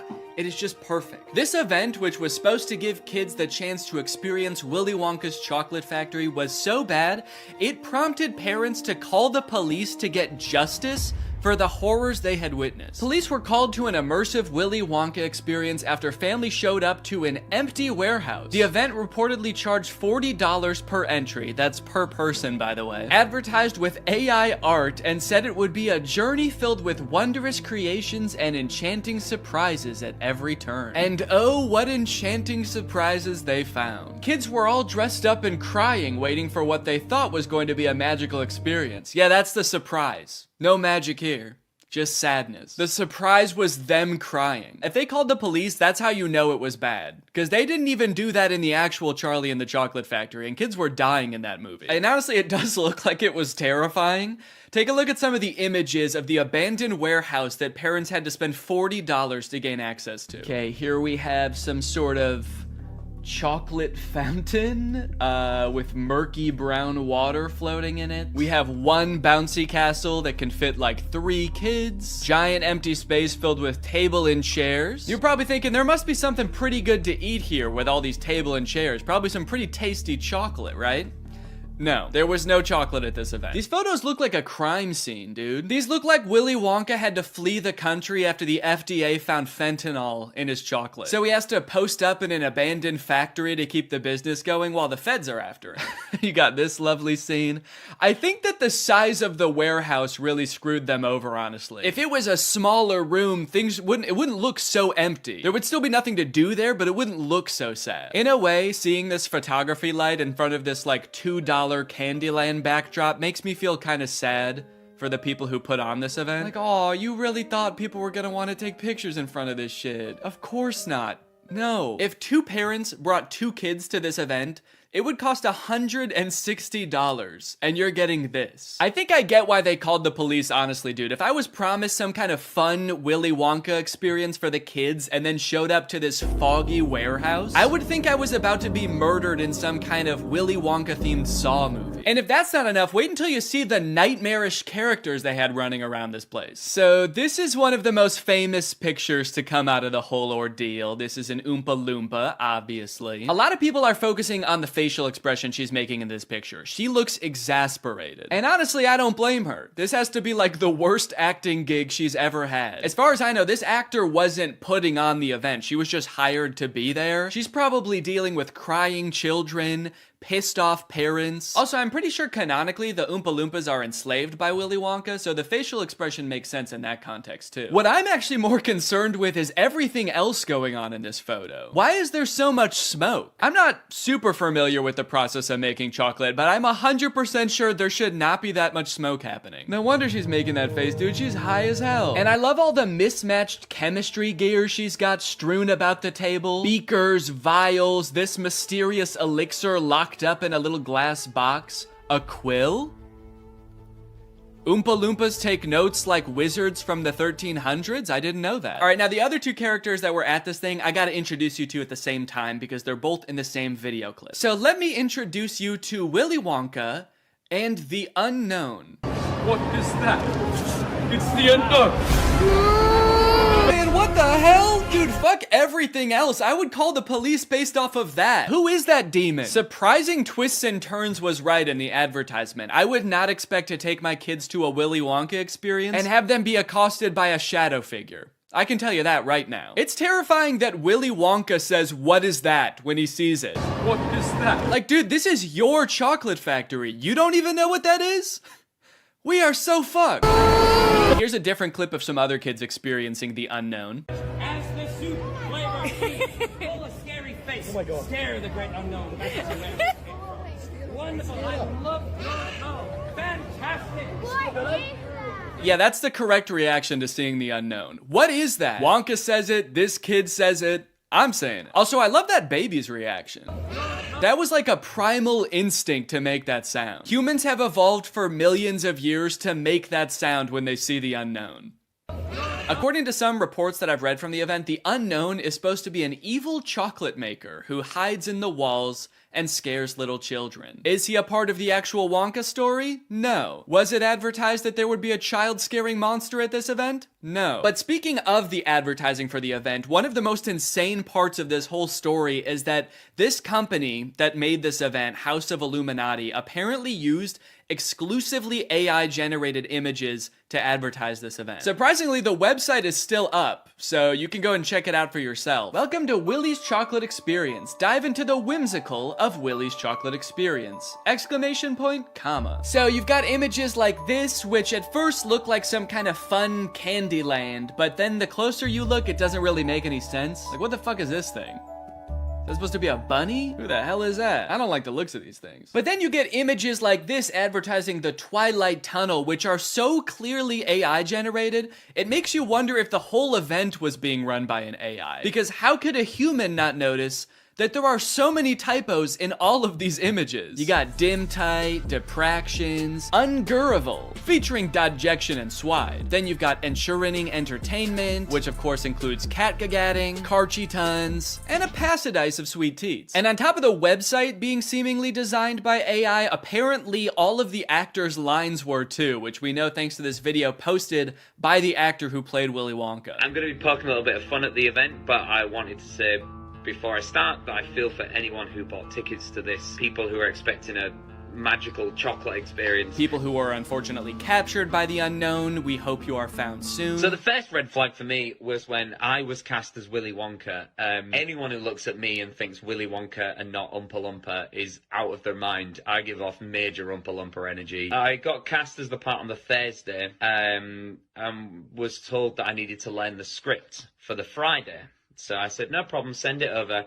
The script was 15 pages, monologue, pretty much, of AI-generated gibberish. You know what I'm kind of curious about? If the script was AI-generated, where did the unknown come from? Did the event organizers just ask ChatGPT to generate a script about Willy Wonka's chocolate factory and it just threw that shit in? Cause that's terrifying. ChatGPT was like, planning an event for kids, huh?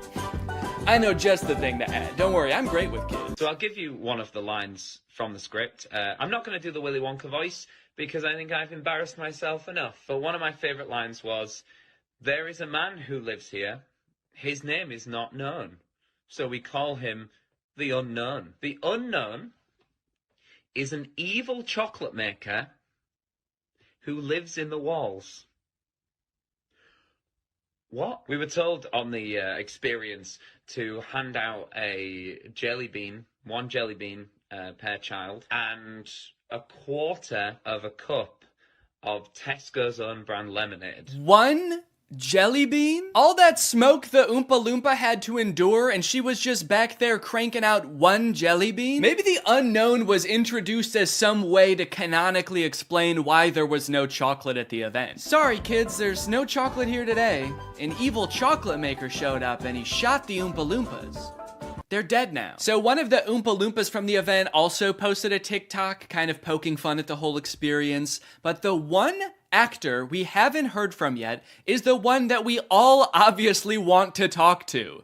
The unknown. Unknown, we need to know your story. What was your inspiration for your performance? How did you get into character? The unknown must have had the worst time of any of the actors because, like, you got hired to do a performance of Willy Wonka and you got cast as a character that's not in Willy Wonka, just like an evil spirit that lives in mirrors, and then your job for an entire day is to scare and confuse unsuspecting children who have no clue what they're in for. Every time a kid came around that corner, you just know the unknown was like, God damn it, I gotta traumatize another kid. The Oompa Loompa from the famous photo ended up doing an interview with Vulture where she describes the moment that children saw her for the first time, and it is very sad. Tell me about the moment as the kids started coming in. Did you see the innocence leave their eyes? They were quite upset. I think they were confused, but it was more the parents. I just looked at them, and I think they must have known when they looked at me. An older couple said to me,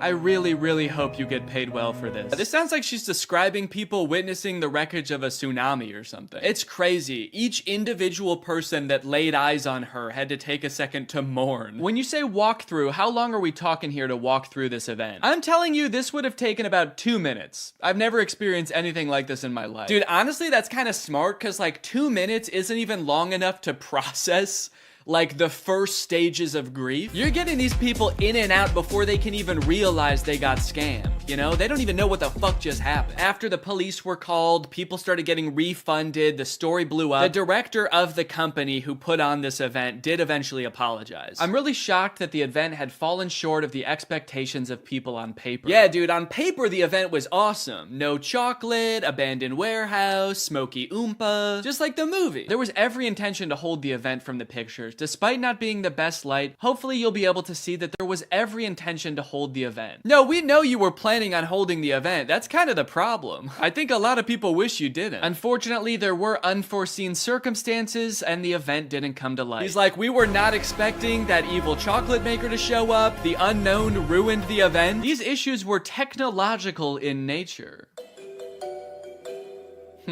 We had ordered a holographic paper that didn't arrive on time. The holographic technology in itself is absolutely fabulous technology, and unfortunately, there was a delay in postage.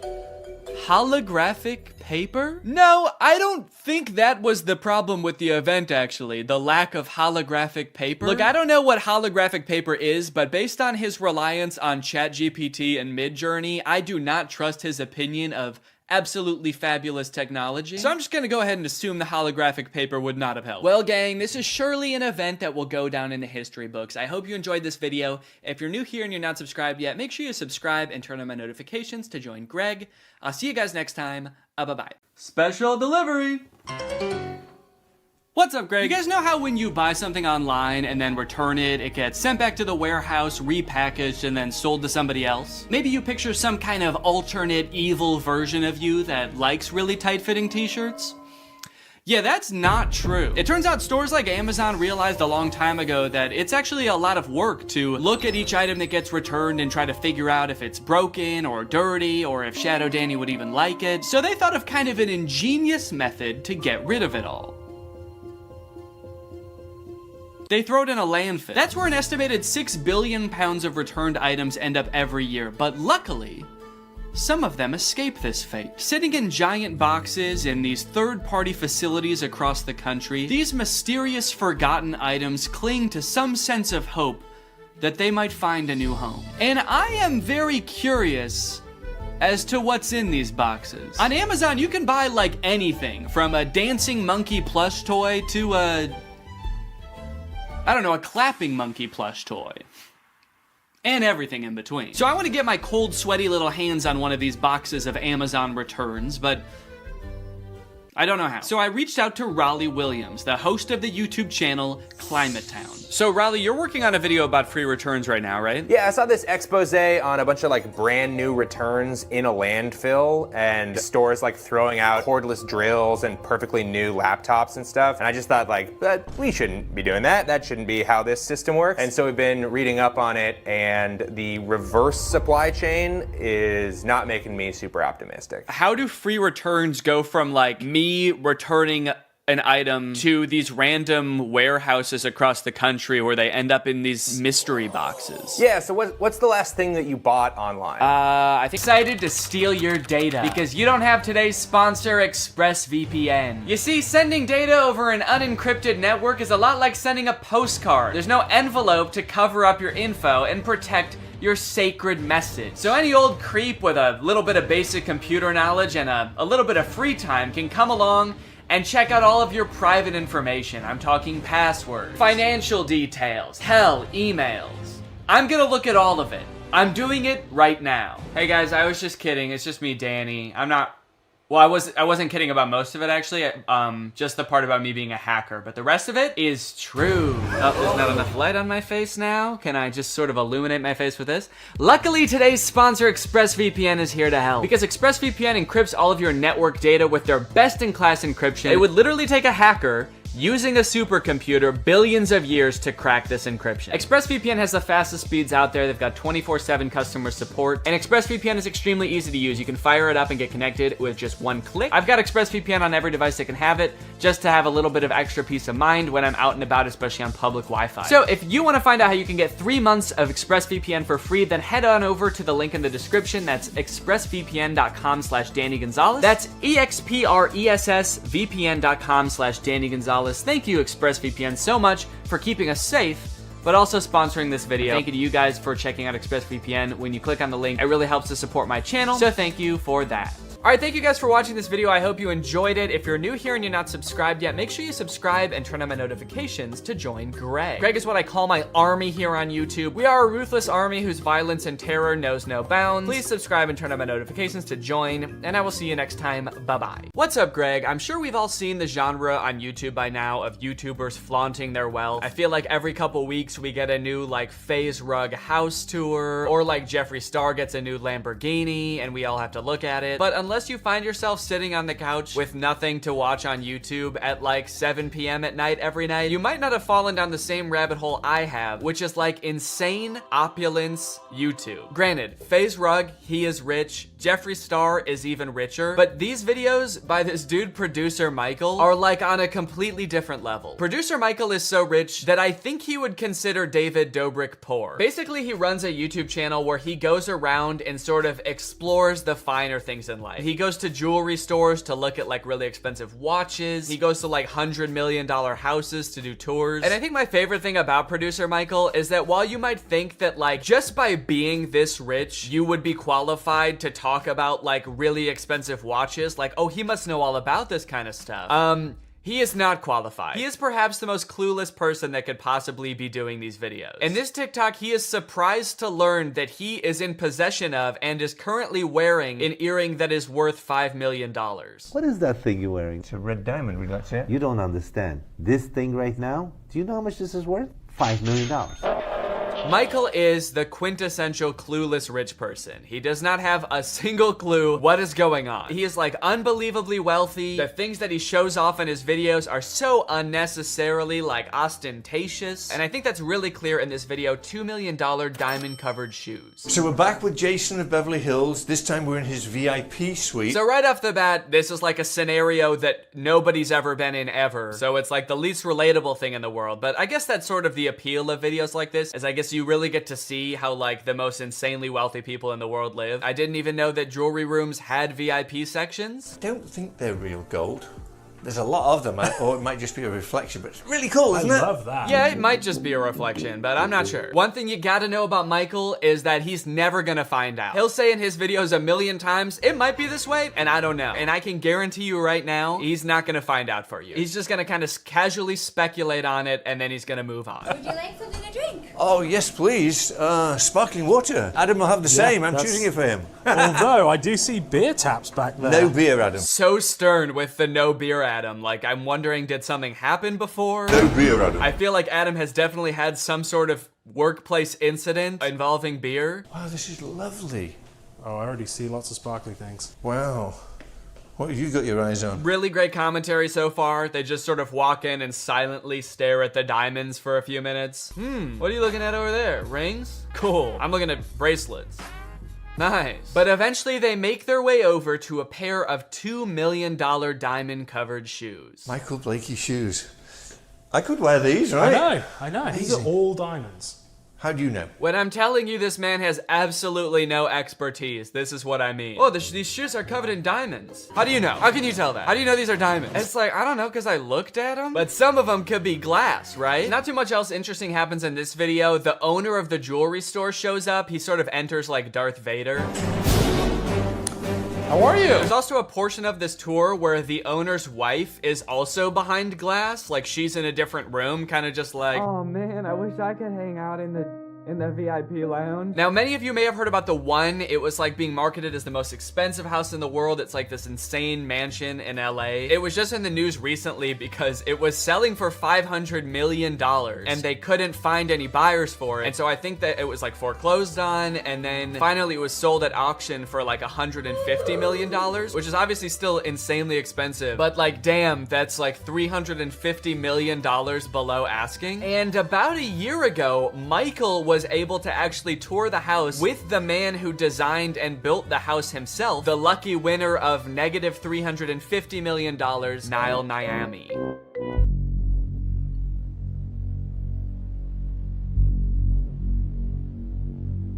They make it seem like this house is gonna be the coolest thing you've ever seen. Like we're about to see some really sick, like bat cave type mansion. But I gotta be honest, this house is so boring. Basically, if you can picture every modern mansion in LA, like the white tile on the floor and everything looks like angular, this is a Minecraft house. It's just a really big version of it. There it is, in all its glory. This house is so big it makes my stomach churn. The whole time I was watching this tour, I was kind of just like, I would feel so stressed living here, knowing that like on any given day, honestly in any given month or year, there's no way I could possibly utilize all of this house. A couple weeks ago, I bought this candle that I put on my desk, and then afterwards I realized that I don't really like how it smells that much, and so it's just been kind of sitting here, and I've burned it a few times, but just it sitting here is like making me feel bad for buying it, because I know I'm not really not gonna use it much. So to imagine a house that costs probably, I don't know, like 5 billion times as much as this candle, I can't do the math in my head that quick. It's a very stressful thought, and it really makes you wonder, who is buying this house? Who thinks they need this house, you know? And in case you're wondering, it is like the owner of Fashion Nova who bought it. That's who bought it. So we are at the largest house in the urban world. And what gets better than that, we are with the one and only Niall, who is the visionary behind this. He built this. Yep, what makes the tour even better is that we are getting a glimpse into the man, the absolute psychopath that made this house, Niall. This dude is an enigma. Him and Michael together are just like the two most eccentric rich people I've ever seen. The way they interact is wild, and after watching like 2 minutes of Niall, you'll be like, yeah, it makes sense that this is the guy that built this house. Whoa! Guys, I have never been in this house before. This is the first time walking through the door. Really great commentary, dude. You've just entered the most expensive house in the world, and the only thing you can say is, I've never been here before. And that's pretty, and I have no further comment on the matter. Like, how does this guy get these gigs, man? He does not know anything about anything. Wow, holy shit, this place is big. So that's the tour then, and I get to go home. Oh, there's more rooms? Oh, sick. It's like watching a cooking competition show, but like that master chef or whatever is trying everybody's dishes, and he's like, I've never eaten cake before, but this is good. This is cake. Yeah, it's pretty good. Is all cake like this, or is cake usually better than this, or this is good cake? Yeah, I like it. The house is surrounded by water, so we have little moats, and we have a total of 7 water features and swimming pools combined. But this office, you'll see every single wall in this office touches water, so it's like it's floating. Yes, that's exactly what I want when I pay $500 million for a house. I want to look out the window and see what looks like a mall, like wishing fountain. Is it just me, or is this like the ugliest like water feature in a house you've ever seen? Like the tile grout already has like a ton of dirt in it. There's like a filter thing right here. I feel like they could have done more to make this look nice. Also,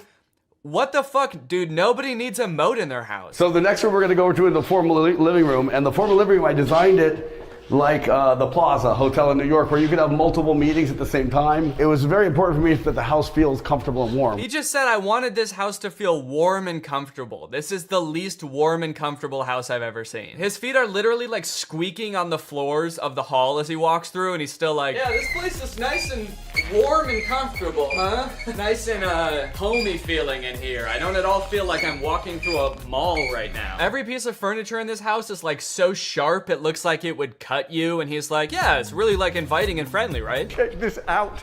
Is this not the Four Seasons? I Or feel the like Plaza. I'm in the One Four of the two. Seasons. Is that a good thing? Yeah, we kind of wanted the living room, the place where you like relax and unwind, to feel like the lobby of a hotel. And then for the master bedroom, I wanted more of an intimate feel. So for there, we kind of went with like a Cheesecake Factory vibe. And just like the Cheesecake Factory, there is a lot on the menu in there.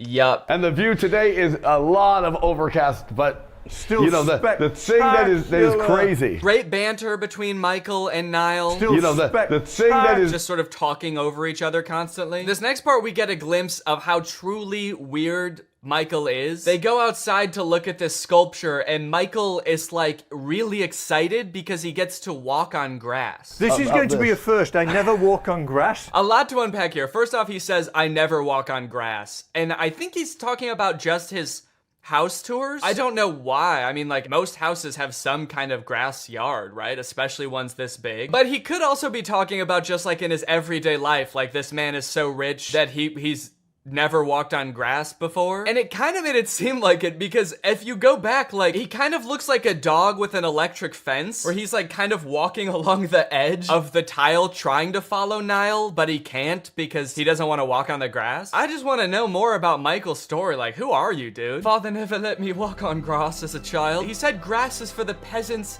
that live at the bottom of the mountain where our castle resides. This is real grass, and I'm going to walk on it. There you go. How about that? Look, I'm on the grass, guys. And you know what? I'm happy for Michael. He is like absolutely ecstatic to be stepping on grass. This is the best day of his life. He's really showing his dad today, hey dad, you don't have to be poor to step on grass. Now, you might not think that Niall is that weird. I know I said that he's like a really eccentric guy, and you might be wondering what I mean by that. While Niall is showing off this sculpture, listen to the tangent he goes on about his ex-wife. It's turned into something so much more, because my ex-wife, I'm just getting divorced, unfortunately. It was a whirlwind relationship. I met her during COVID, and it didn't work out. Okay, we don't need to know all this. This is not about the sculpture. Just keep going. You don't need to give us the whole story of your ex-wife when you just mentioned her once. But maybe it will still at the end. I don't know. But this is a charity that we have called Wings of Angels, and this is going to help children in third world countries through the arts. I don't know any of what he's talking about. He went into this weird tangent about his ex-wife and how he hopes it'll still work out. It seemed like he got choked up, and then he was like, but this sculpture is going to help third world country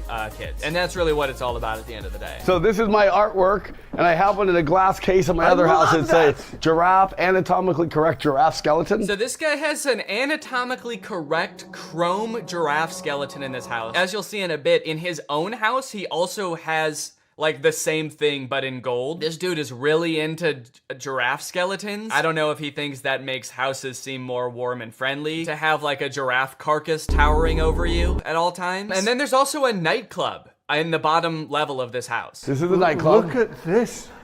Shall I do the reveal? Okay, here's the reveal. It almost feels like he like wanted the house to be a certain amount of square footage, but then like ran out of ideas of how to fill the space. So he got like 50,000 square feet done. And then for the other 50,000, he was like, I start putting like businesses in here. I don't know. Nightclub, sure. If you go another level down, it's like an Amazon fulfillment center. Well, Paul McLean was the architect, but everything in this house was generally all of my ideas. We know. It was your idea. We know. It's very believable. You don't have to explain it further. We know. You killed the giraffe and you came up with a nightclub idea. This is the community bath. So this is the her side. This is the toilets and this is the sinks. And see these plates right here. Why does Michael storm into the bathroom like he's looking for someone? Niall's talking, he just like books it to one of the stalls and is like, who's in there? Michael's actually on a secret mission right now. He's on a reconnaissance mission looking for this dude's ex-wife. We know she's hidden somewhere in the house. You've got to find her, Michael. Oh, okay. Really interesting house. Yeah, I like this place. Found ya! Oh, shit. These are the urinals. And I'm gonna have cameras here looking at the guys. You're gonna have cameras? Cameras looking at the guys putting the image in the girls' bathroom. Out of the box thinking. Out of the box thinking. You see, most people wouldn't think to do that because it's illegal. But I'm thinking outside the box of what is like morally acceptable. It's a normal thing like a guy would do. Now I'm thinking like the girl. Get in the back for a minute. He's like, you know how that's a thing that guys are always doing? A thing that all guys are doing? And it's like, no, not really. I don't think all guys are doing that in nightclubs. And he's like, yeah, you know how I'm always doing that? You know how I'm always putting cameras in the girls' bathroom? Well, now I'm gonna do the opposite. I'll show you the theater. Where is the theater? Wait. It's very hard. We just saw the real Niall for a second. Oh, where is the theater? Shut the fuck up! You speak when you're spoken to. Or, it's over here. Hard to see this because my ex that I met 8 months ago, I married. It didn't work out because she's from Argentina. She doesn't listen to me, blah, blah, blah, blah. He said it didn't work out because she's from Argentina and she doesn't listen to me. My two biggest turnoffs, dude. Kind of feel like you would have known at least one of those things before you got married, but I don't know. She's from Argentina. She wouldn't listen to me. She told me to stop mutilating exotic animals, blah, blah, blah. She told me that my giraffe-sized vat of molten gold in our living room was too expensive. But it's still hard to see because we were like soulmates, like deeper connection that you could ever imagine. No. So it's hard. Dude, you gotta stop bringing up your ex-wife, man. 10 million people have seen that first video and 4 million people have seen this one. You can't be airing this stuff out like this. Rich men will do a $500 million house tour instead of just going to therapy. I struggle to properly articulate how I feel when I watch videos like this, because on one hand, like, it is entertaining to see how like insanely rich people live. I think another part of it is sort of like a what is that word, like what is it called when you're like watching somebody do something embarrassing and it's like makes you feel funny? Schadenfreude? I think that's it. It's kind of like secondhand embarrassment where I'm like, I like look at Michael and just like all of the expensive stuff he owns in his clothes and I'm like, don't ever let me be that person. I make more money than I ever thought I would from YouTube. I have a really great career. It is a fear of mine that I will someday become out of touch and start acting like this. So if you ever see me start acting like Michael, please do not let me. Okay, so now that was the house that Niall built. Now this is Niall's personal house. Maybe you're curious to see how this dude actually lives, given everything we know about him so far. So this is your house? It is, yeah. This is absolutely gorgeous. So, oh, that's cool. Yeah, check it. Can we show that? It's a hologram. I need this. Where do you get these? I'm selling all the art, so if you want, I'll have this. So one of the weird things about this house tour is that Niall keeps saying that every piece of art in this house is for sale, which is definitely not a good sign. Like every time Michael is like, wow, this is a cool piece, he's like, yeah, how much will you pay for it? Because this one's actually going, it's a great deal. It's going for $350 million.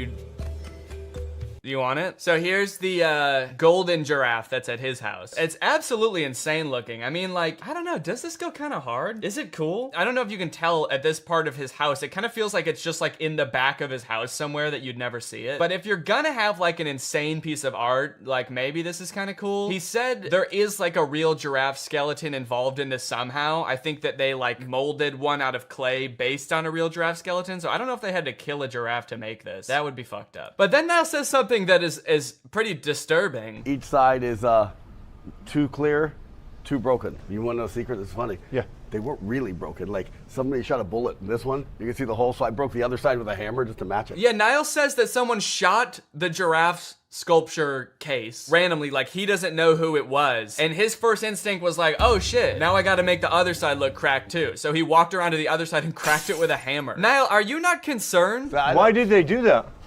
I don't know. I came out one day with, oh, sorry. I don't know. It's not like I'm in like a ton of debt and people would have good reason to take me out. It's probably not a big deal. Oh, my favorite part of this whole tour is that while they're in like the bathroom, I guess, or some kind of spa room, Niall says he has a secret room, the red room. And he's like, you can't bring a camera in here. So I'm guessing this is some kind of like sex dungeon or some shit. And when Michael comes out, he is absolutely petrified. He is a changed man. Oh, that secret? Yeah. Yeah. Oh God, I see why. Hold on.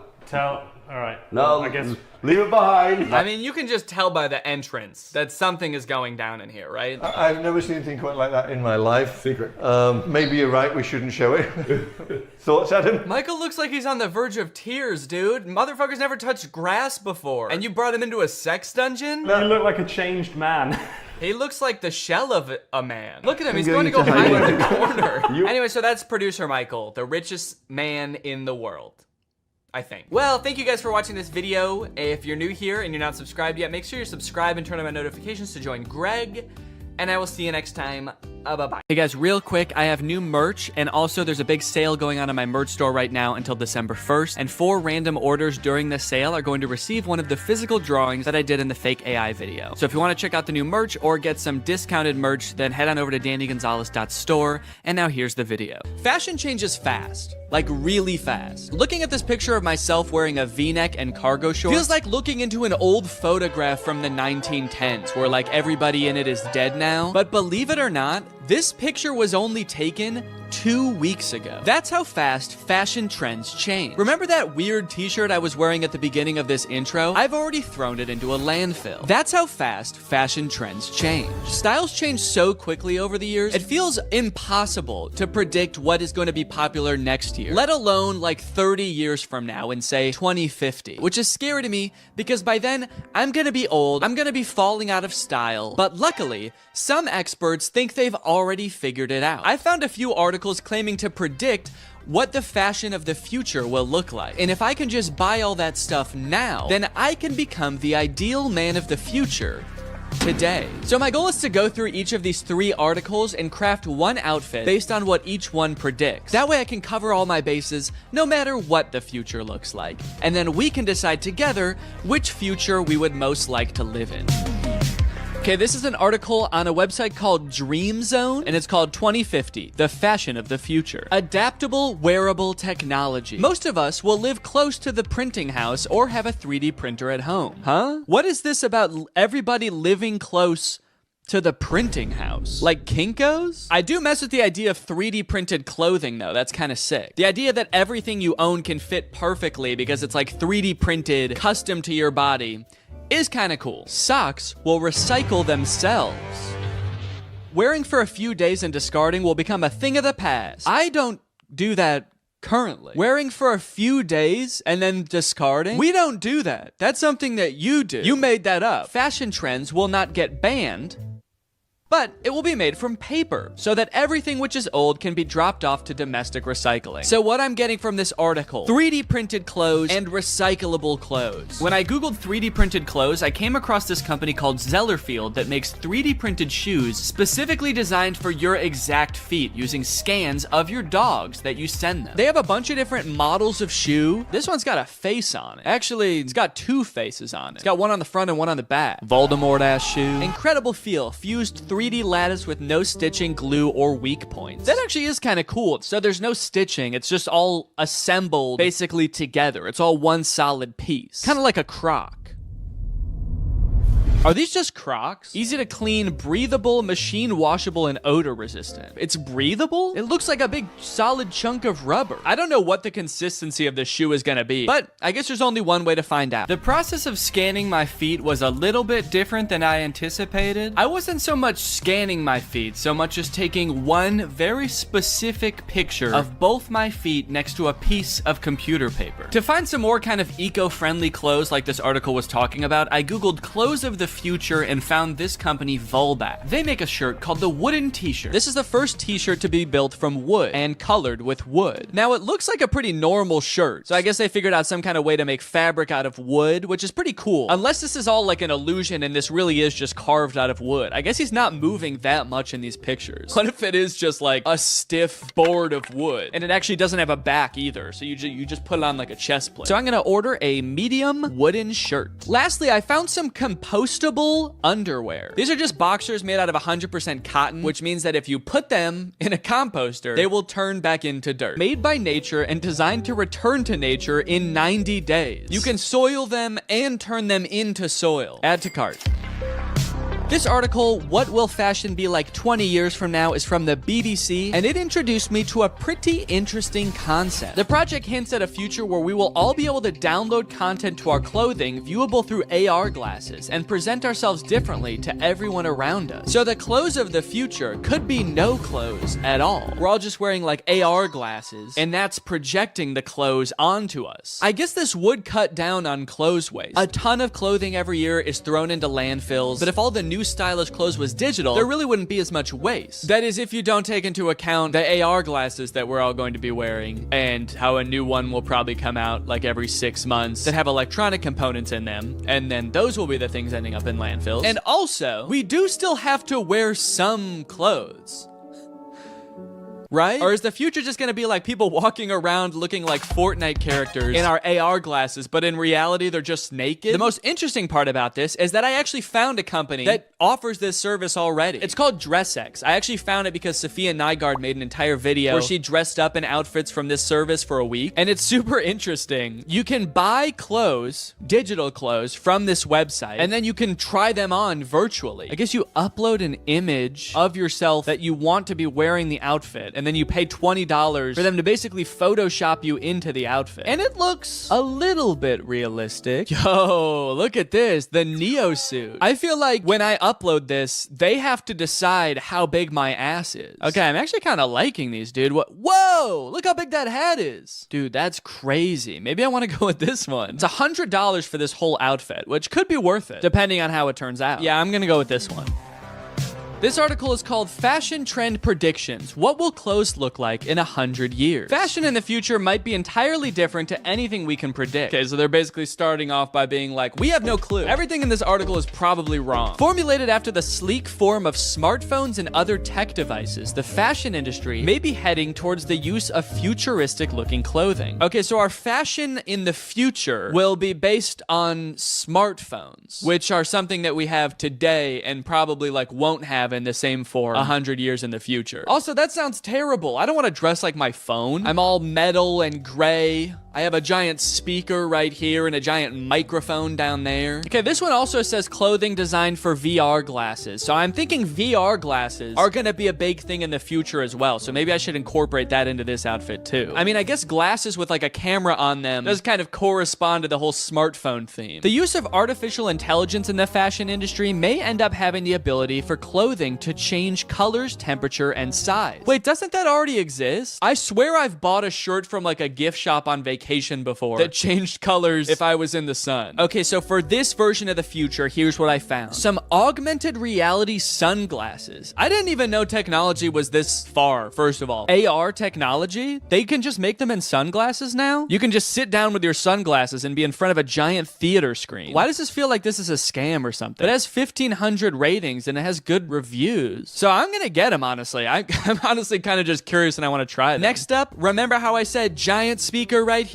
Giant speaker right here. This is a Bluetooth hat. Plays the music out of it. It's only $15. It's incredible. And then I don't know, like a color changing shirt, but maybe I can get some kind of like metallic pants or something to go along with it. And that'll kind of complete the look. With 3 futuristic outfits chosen, it was time to start testing them to see which future I would most like to live in. Here we go. This is the hat. Warning, to avoid danger of suffocation, please keep this bag away from babies and children. When you take the hat out of the bag, there should also be a warning. It should be like, now don't use this hat near anyone else. Don't use this in public around any other people. It's gonna weird them out. It's also gonna be super annoying. My initial impression of a lot of these products was not great. Connected. Yes. Sound quality did not sound good, guys. I have to say that does not bode well for the test of this. The color changing shirt was super confusing. My hot breath would make it change colors, but when I would put my hot hand on it for like a minute straight, it wouldn't. What the hell? It barely changed color at all. How hot is my breath that did it and nothing else does? Oh, yeah, okay, so this is the robot onesie that I ordered. Onesie? Is that the right word? Like, that's the word for a baby outfit that's all one thing. Is that like that for people too? Or like adults? People. I know it's like that for babies, but what about like humans? Human beings. But what I'm most interested in trying is these AR glasses. So let's get the whole outfit on and see how they work. Ah, whoa! Holy shit. Oh my God. Whoa, that's actually kind of cool. So my whole laptop screen is like suddenly appeared in my glasses. No matter where I look now I just see my laptop screen. We can fully see it on the camera. You can't see your eyes anymore. You just see my laptop screen. Of your laptop screen. Wait, that gives me an idea. Hold on. So you can see perfectly what's on my screen? Yeah. Interesting. Okay. How do I look? I didn't realize when I bought these that it seems like you have to have them plugged into your laptop or phone in order to use them. So it's not like you can just be walking around watching the new Mr. Beast video as you walk down the street. You have to be carrying a laptop with you too. But I do think that there is a real use case for this outfit. With all this potential for stimulation strapped to my body, I can become like a permanent iPad baby. So I turned on a food theory video, I started blasting some futuristic music out of my hat, and started playing some stimulating videos of kinetic sand on my glasses. Okay.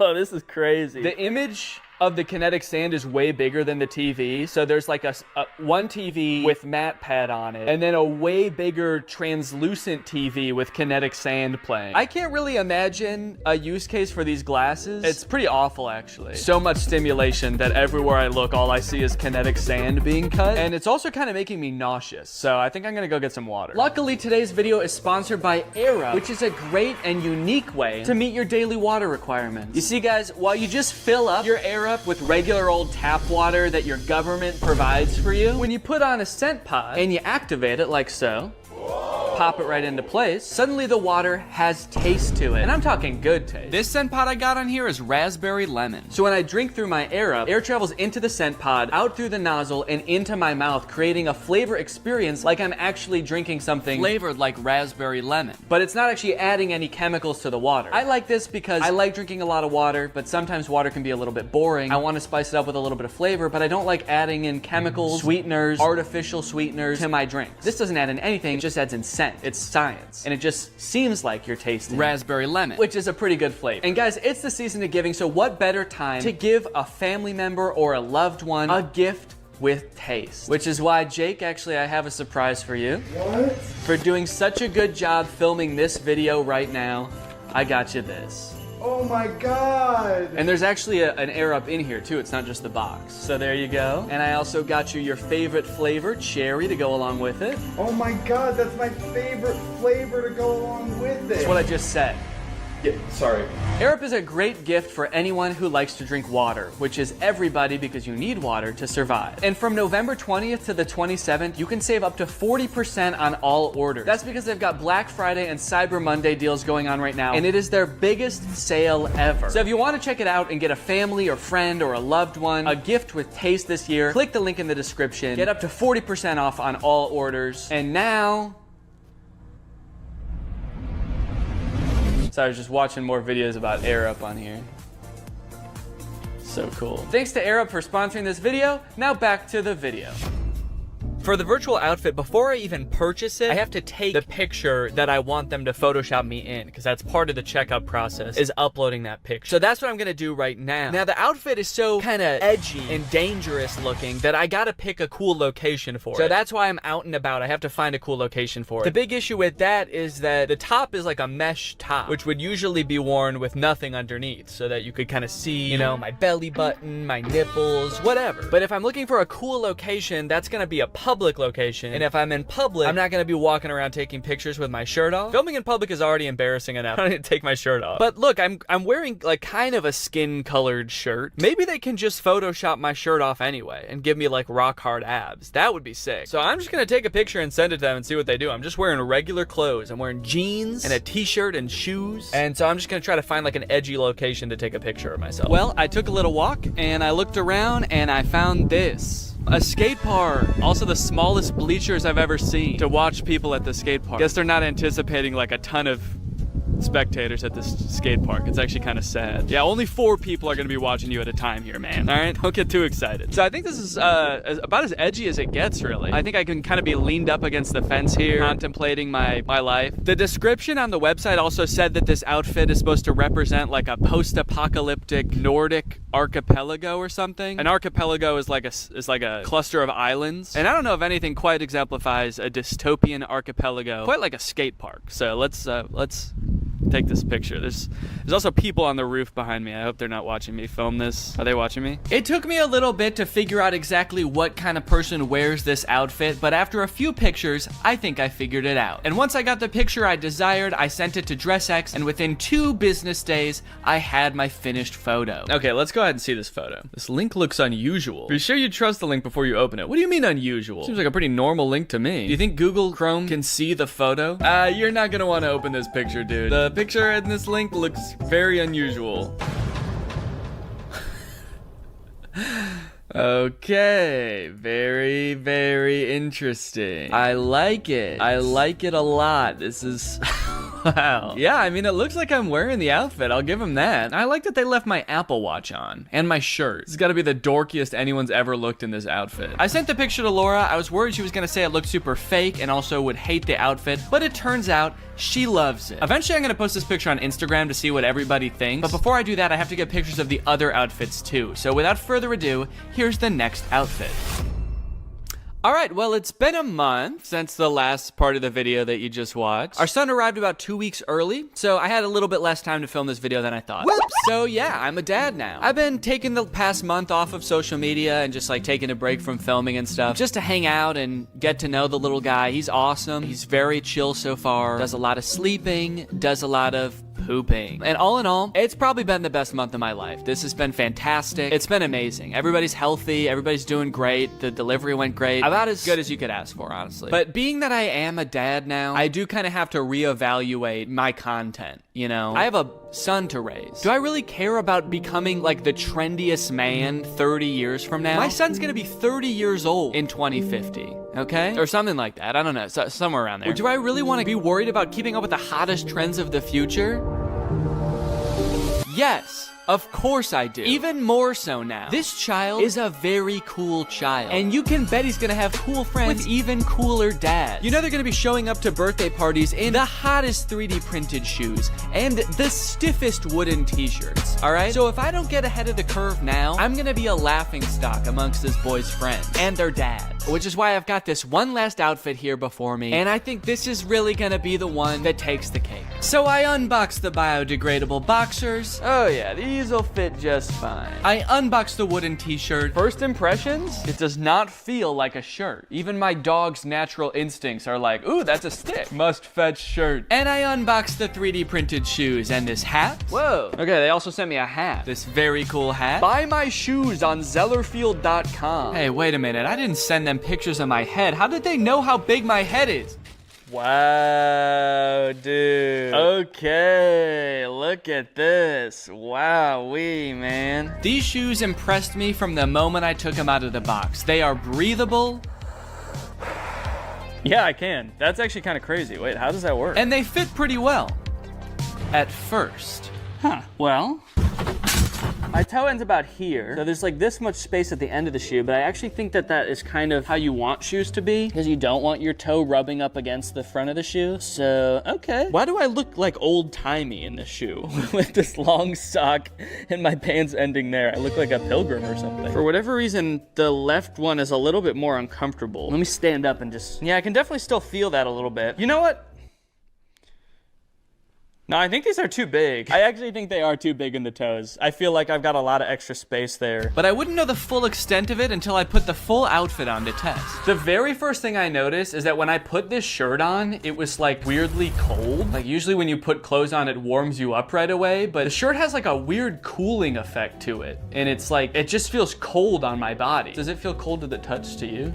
Yeah. Yeah, it's like frigid. Is wood supposed to be cold? I guess it does kind of feel the same temperature as this door. Take that as you will, I suppose. The shirt is very stretchy. It's this weird combination of stretchy and stiff, which doesn't sound like would be possible, those two things together, but it is kind of stiff and like starchy, I guess I would say. It's kind of just like crispy. Wait, why is it white there? Does this shirt change color too? Or did I just fuck it up somehow? The shoes, now I gotta be honest, I don't really feel like they fit that good. As I step, step, it kind of feels like my heel could come right out of the back of the heel a little bit. I mean, you can for sure see that there's a good amount of space there. I'm worrying a little bit more every day about what they did with those pictures of my feet, if not make shoes that fit properly. You're like, sick, something we can jerk off to when we make this guy's shoes. The boxers are pretty comfortable, I will say. I put them on, I was like, I'm gonna wear these again. Rest assured, they are on. If you were to plant me in a pot of soil for 90 days, let's just say I wouldn't be wearing underwear anymore. And I'd also be very cold and wet. I decided to do a little bit of light jogging to see how the shoes would feel in action.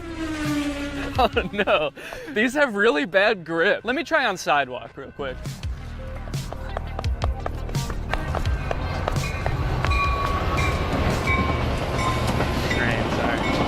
Let me see if I can race it. There's not a lot of grip on the bottom of these shoes, so when I was running on this gravel path, I kind of felt like I was like a cartoon character that like starts running for a little bit before they actually start moving. I will say that the issues with the fit are still ringing true. These feel very loose, especially on the heel, which when you're running is not what you want. They look like clogs. They look like old wooden Dutch clogs that they would wear in the old days. It looks like someone painted them blue, honestly, and put a face on them for some reason. Shirt hasn't gotten any warmer. It is cold outside. It's only 50 degrees out right now, so, you know, I guess I didn't expect it really to warm up, but it's cold to the touch. Like every time I touch the sides of my body with my arms, I'm like, ugh, and that's no way. You shouldn't feel like that when you touch your own body. Boxers still feel good, honestly. If I shit myself right now, I'd have no problems taking them off and just planting them right there. Maybe come back in 20 years and see a beautiful oak tree in its place. That joke's only funny if you know that I eat a lot of oak seeds. Yeah, I guess that's really all there is to this outfit. So guess I'm gonna go hit the dusty trail.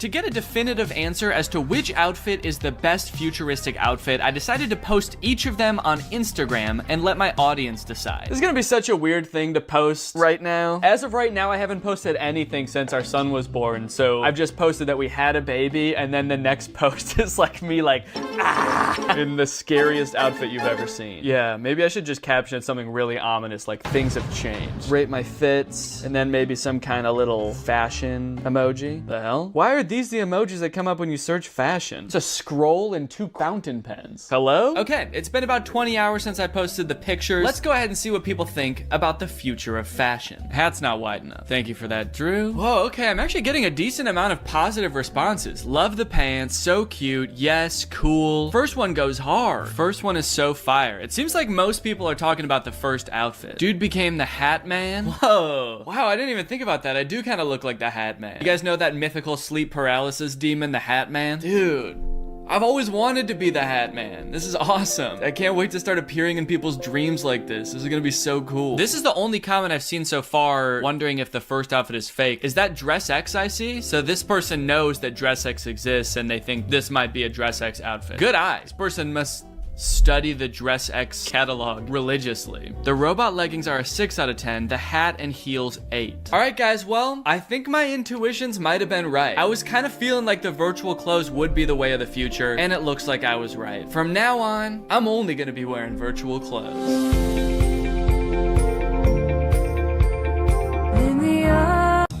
This house is a disaster. Toys everywhere. Dirty dishes in the sink.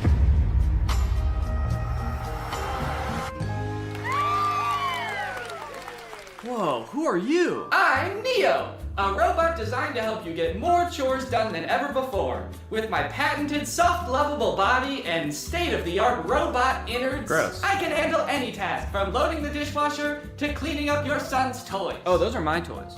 Oh! I'm so glad you're here. Finally, a fully automated robo-maid. Oh, well, technically I'm not fully automated. Let's get started right now. You said it. Here I go!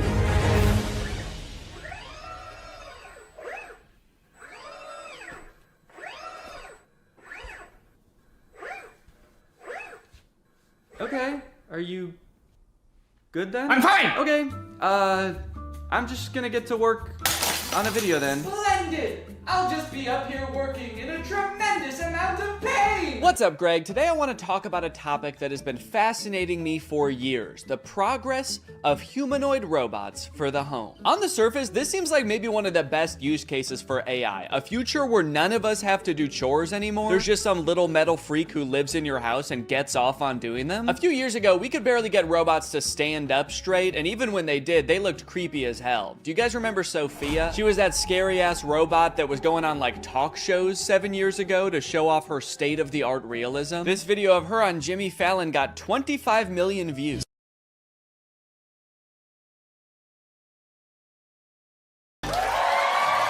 I think she thought they were gonna kiss, dude. Look at her hands reaching up to his face. She's like, kiss me, Jimmy. Kiss me like you did backstage. Jimmy's like, guys, I think your robot's acting weird. She's saying crazy stuff. Fuck me, Jimmy. Every popular video that Sophia was in was from like 6 or 7 years ago, so I'm not really sure what she's up to now. This is the last video that was posted to her YouTube channel. It was 5 months ago. Sophia, you know me, right? I'm your father. You know what I can't wait for? Is this the first time you've talked with a robot? I hope this isn't too weird. We're going to have to break you to rebuild you. And I need your help. Okay, so she's not doing well at all, I guess. That was terrifying, man. I was like, hey, we haven't heard from her for like 6 years. And the last video that she posted, this guy is like, I'm your daddy. Remember me?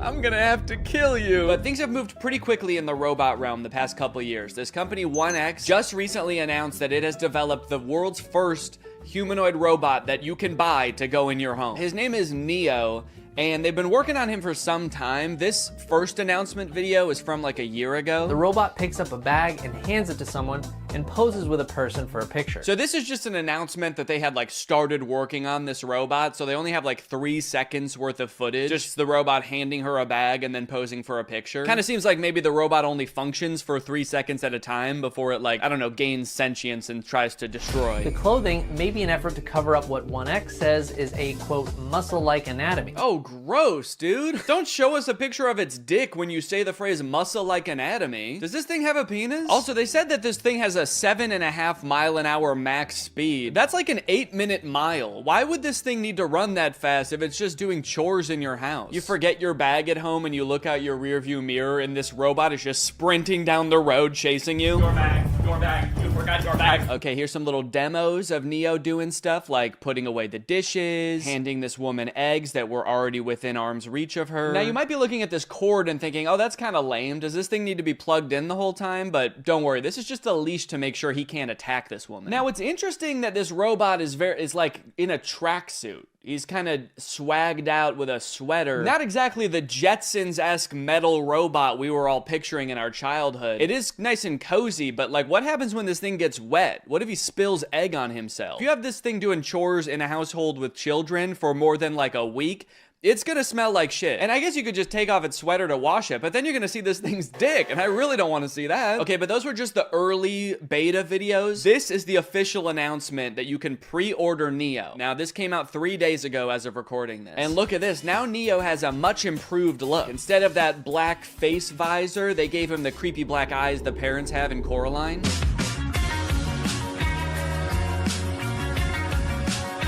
They're doing this kind of creepy thing by shooting some of the video in what looks like 8mm film. Give it this kind of nostalgic look, almost like Neo's here, but he's always been here. Neo's always been a part of the family. Just invite him home. Invite him in your bed. They're making clothes for Neo. This whole ad does kind of read like they want Neo to also be your friend. Yeah, no thanks. I don't want to buy a fancy Roomba that wants to be my friend. What's next? You want me to hang out with my broom? No chance. He's a coward. I grew up reading these beautiful books and watching these beautiful sci-fi movies where the future was all about how we as humans, we really focus on the things that matter to us. Yeah, I feel like in all of those sci-fi movies that have robots, they are about the robots turning evil. I think really what he should have said is, I grew up watching the first 5 minutes of every sci-fi movie. Neo's hardware comes packed with features like human-level dexterity and a 55-pound carrying capacity. Okay, wait, 5'6", 60 pounds? These are my stats too, that's crazy. 4-hour battery life, soft body? He's just like me for real. Ugh, that is a weird box. Kinda looks more more like a cocoon or an egg. So you're gonna wanna make sure when this thing hatches that you are the first thing it sees. That way it knows that you're its mom. It might ask you to feed it worms out of your mouth. You can ignore that. It doesn't need them.